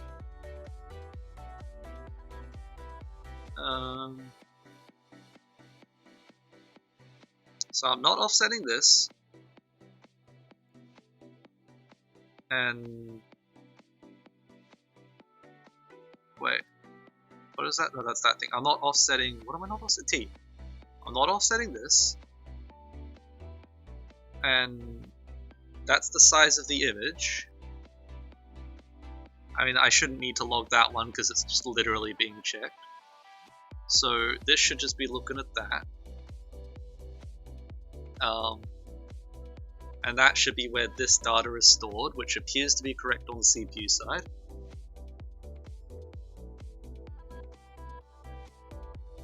Wait, oh yeah, it's location, that's sizes. We just got a whole heck of a lot of squares here. Stuff at the very beginning would be the things that are different sizes. Yeah, that looks about right. Oh, that red hurts your eyes, really hurts my eyes. Okay. And well, that's getting its information by the uploading of this data. Is this wrong? How could that possibly be wrong? It's looping through the same stuff. And text is the Atlas information I. It's literally the same thing as doing here, so that's this stuff. So the texture's translation information would be this thing dot location dot size. and blip, which I don't use. It's oops.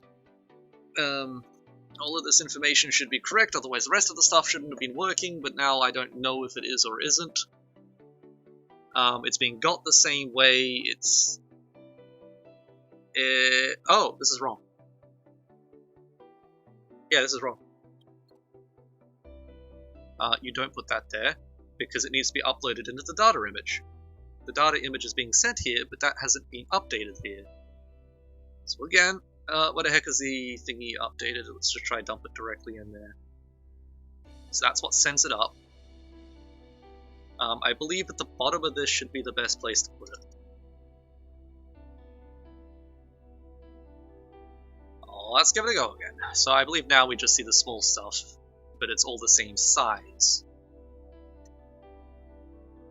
We get different numbers though. I didn't really check what those numbers were, but we should. No. Interesting.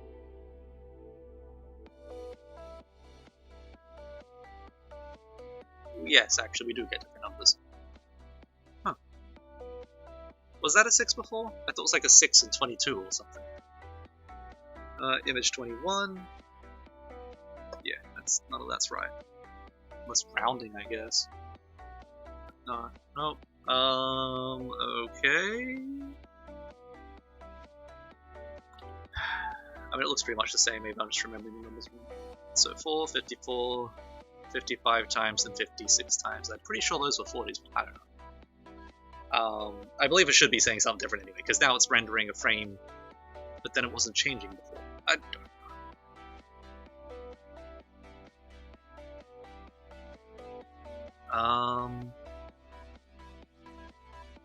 Well, there's one other way I could check this damn thing out, but I ain't gonna like it. I have to manually explore the data image and see where it points me to and what numbers there. Oh boy.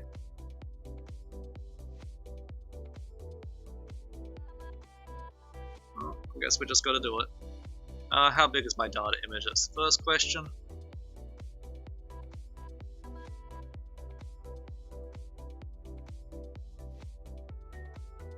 Where am I even looking right now? That's the game. That's the loading thing, it's between those two.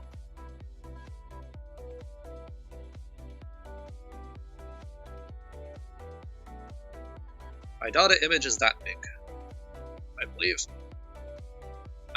Is it? I mean, I guess so. I believe it's a 1-to-1 size. I mean, it's not small. Okay, where the heck do I store my data image is the next question. Cat is laying down just right, so she just covers just that little area of the screen. Everywhere else is fine. Just that exact area. You just make it smaller.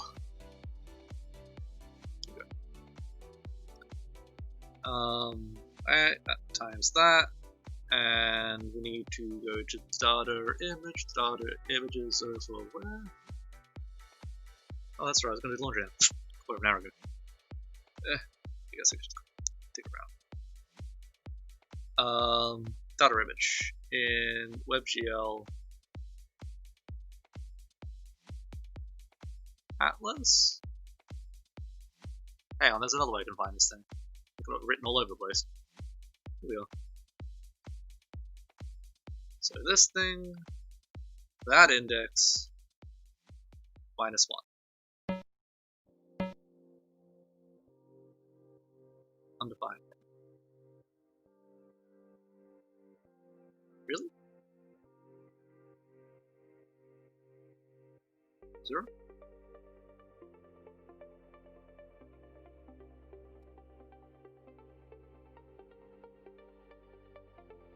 I'm very confused now. How big is that image?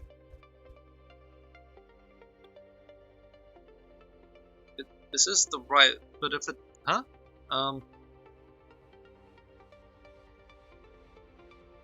Damn it.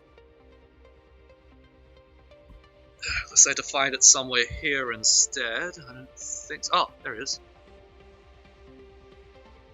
It's not just copying off the resolution anymore. Okay, so this should be 1, and this should be 6, 7. So this is version 1 of my data image. There is 7 chunks or groups of data. The one we are looking for is 5. So I believe we just minus 5. So there is currently 12 textures. That's not right. There's 20. No. Okay, this isn't good. Where's my categories of stuff?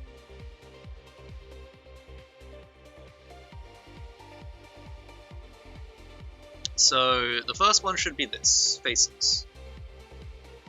So there is 92 faces apparently. I guess I should be able to test that by just clicking. That number should change now. Yeah. Then what's that? Vertices. And then objects. And then lights. 9 lights, yes. There's a 3x3 on the roof. Billboards. Which I believe there should be 3, 4, 5, 6, 9, 10, 11, 12. 12, yes. And the next one should be the Atlas image. 0, because nothing was uploaded.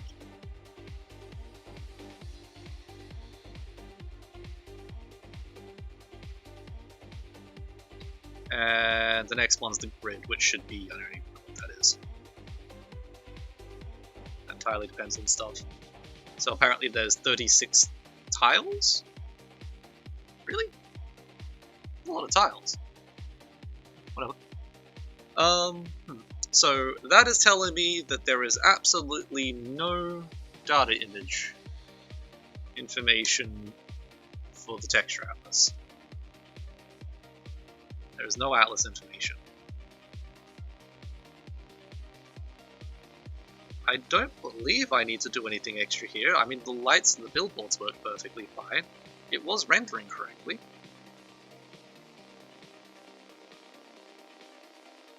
Okay.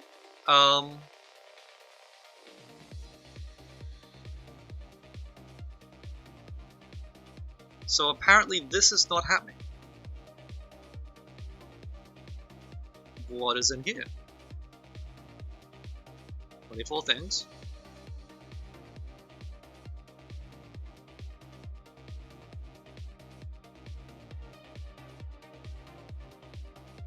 Did I do this wrong? I mean, it's a copy-paste, it shouldn't be.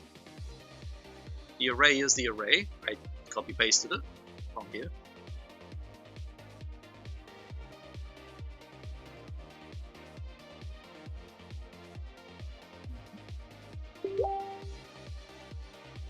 So, is there something going wrong with that?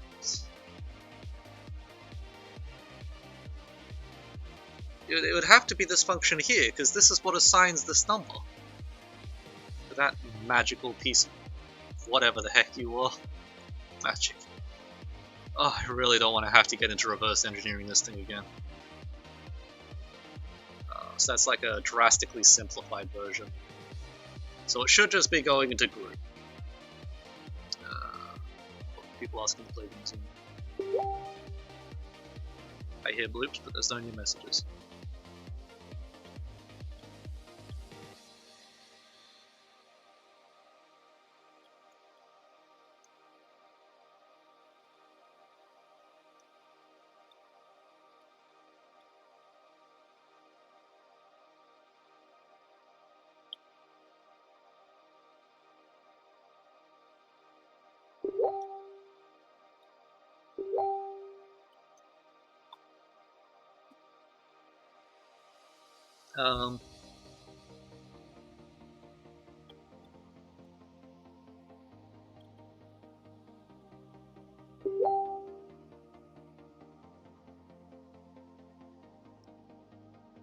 Yes, that goes to the group. The group is this thing, which is in groups. Groups meta, this is doing the weird in increasing the index based on if it's creating new stuff. Index is level 1, length is length. Length? Oh, I'm not using length. So that's just -1, we skip past that. Group. If not used, group length less than index, so that's the index I want to be storing this thing at. Am I doing my indexing correctly? Why is this all open again?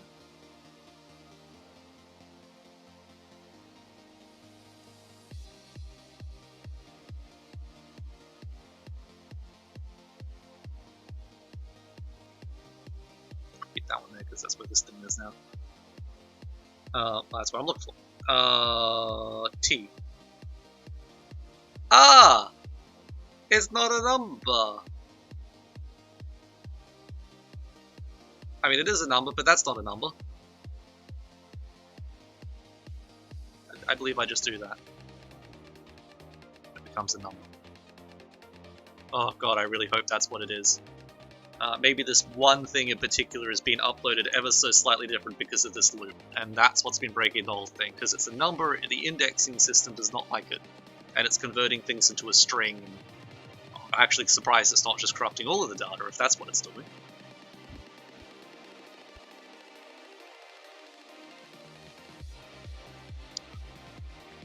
I was really hoping that was going to work. But hey, I got data being sent there again. I don't know. Oh, we got negative numbers. That's obviously very wrong. What do we have down here? 0 still. Okay. I believe that's how I just convert that into a number.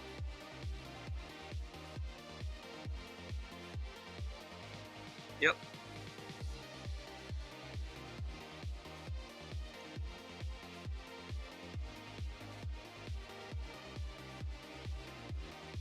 Oh, that's so damn county right now.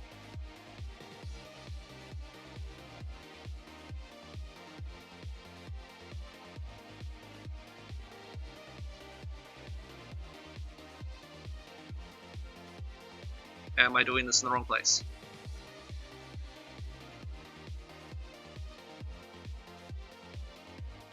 I'm fairly certain that thing's not supposed to be a 0.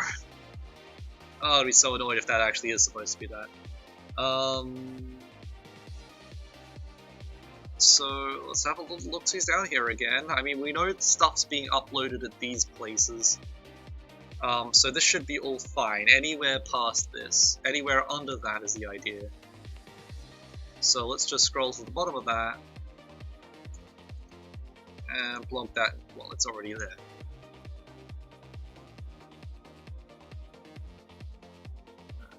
Plus there, just make sure.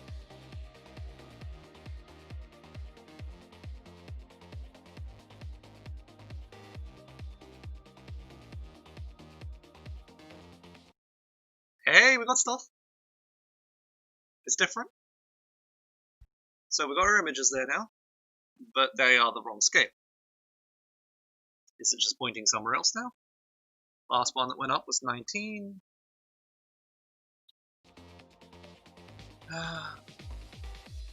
19,330, oh, 0.2.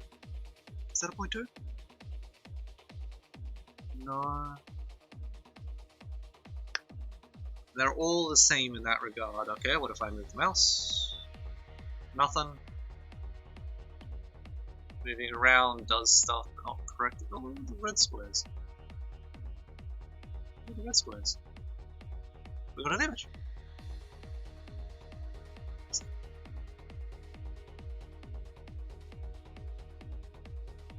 What does that mean?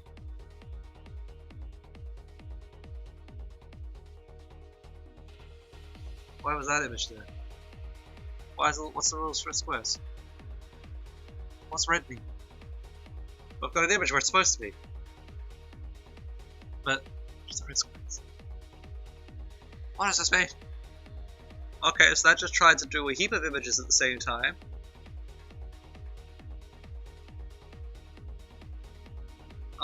This number still says the same thing, but maybe one of the other ones is different. Could it just be this index? Hang on, what does this say? we go? 70.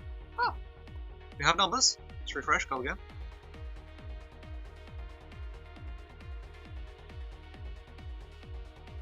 Of course, it's going to be paused. If I click on the console, it's going to pause.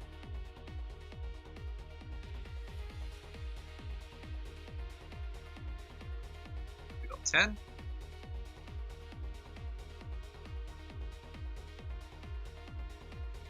23. Well, I guess we got 0 and 22 is the last one that went up there. Okay, now we also got 23. So is this 24 now? 24. Okay. So 0 to 23 would be 24 different things we have there. Great. So that is now 100% uploading this information. Now we do the fun part. Okay, let's explore the information that is what is being displayed here. Or should be. So, do I find that in the same location? I am looking at 23. Let's have a little look-sees here. Okay, so 6 is what we want. What is 0? What's the 7 different things? The first different thing is... so we want a minus 10... minus 103? Minus 309, 3, minus 26, it's not a fun red color, 4, what?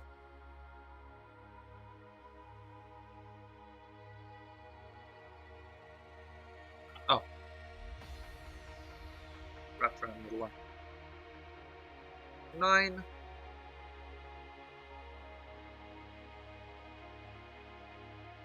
5, 12, 6 is the 24 different lines. Okay. Grab all of that. And let's just put that there. So this should give me the first texture index location. So now we need to minus to the one we want, which is 23. So I believe I just minus 23. And that should give me the index that I'm looking for what I'm looking for. So we want 5840. 5840. Which gives me that rather large number.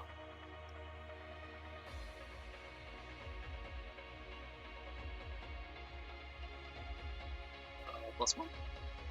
3. Okay, yeah, that's the first number I get.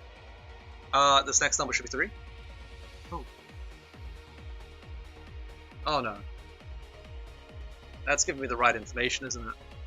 So we're looking at index 23, 22, 23. No, are we looking at 22? No.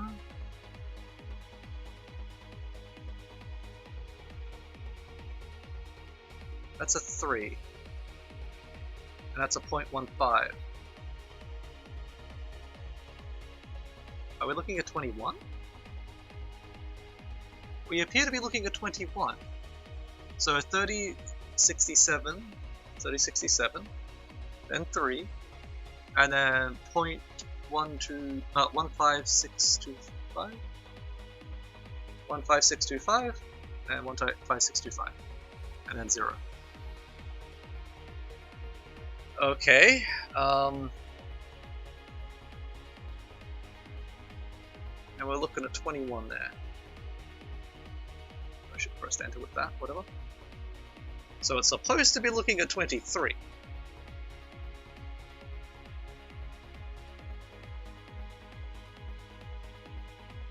I could see me possibly having a 1... Ah, there's an offset. That has to be a 7.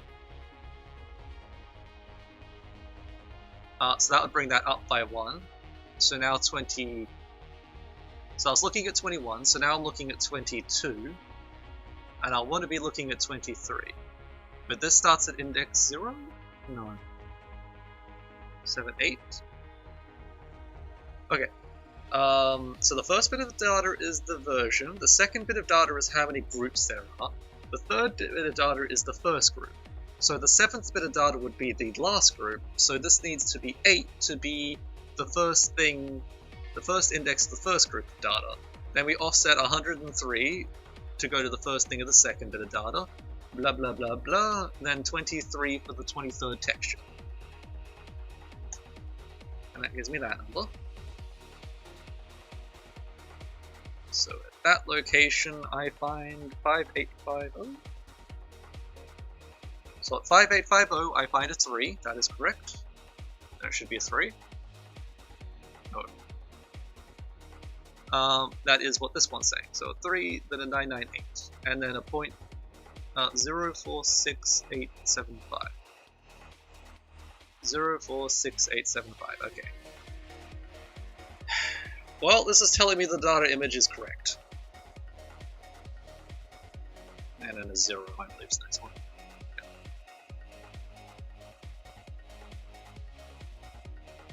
What the next number would be? I guess it would be for the, there should be a single digit number between, like, 0 to 100 and something.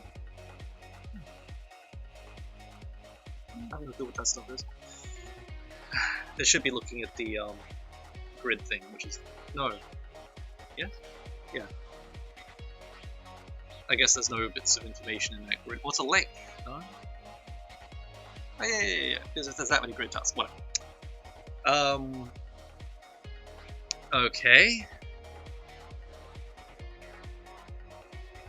Well, a manual exploration tells me everything should be working perfectly fine.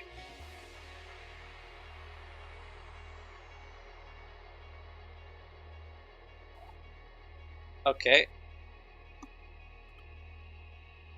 I really gotta go and do stuff now. People are waiting on me to play games and things, which we are in the middle of a very intense thing right now, which we had to stop because we stayed up too late last night.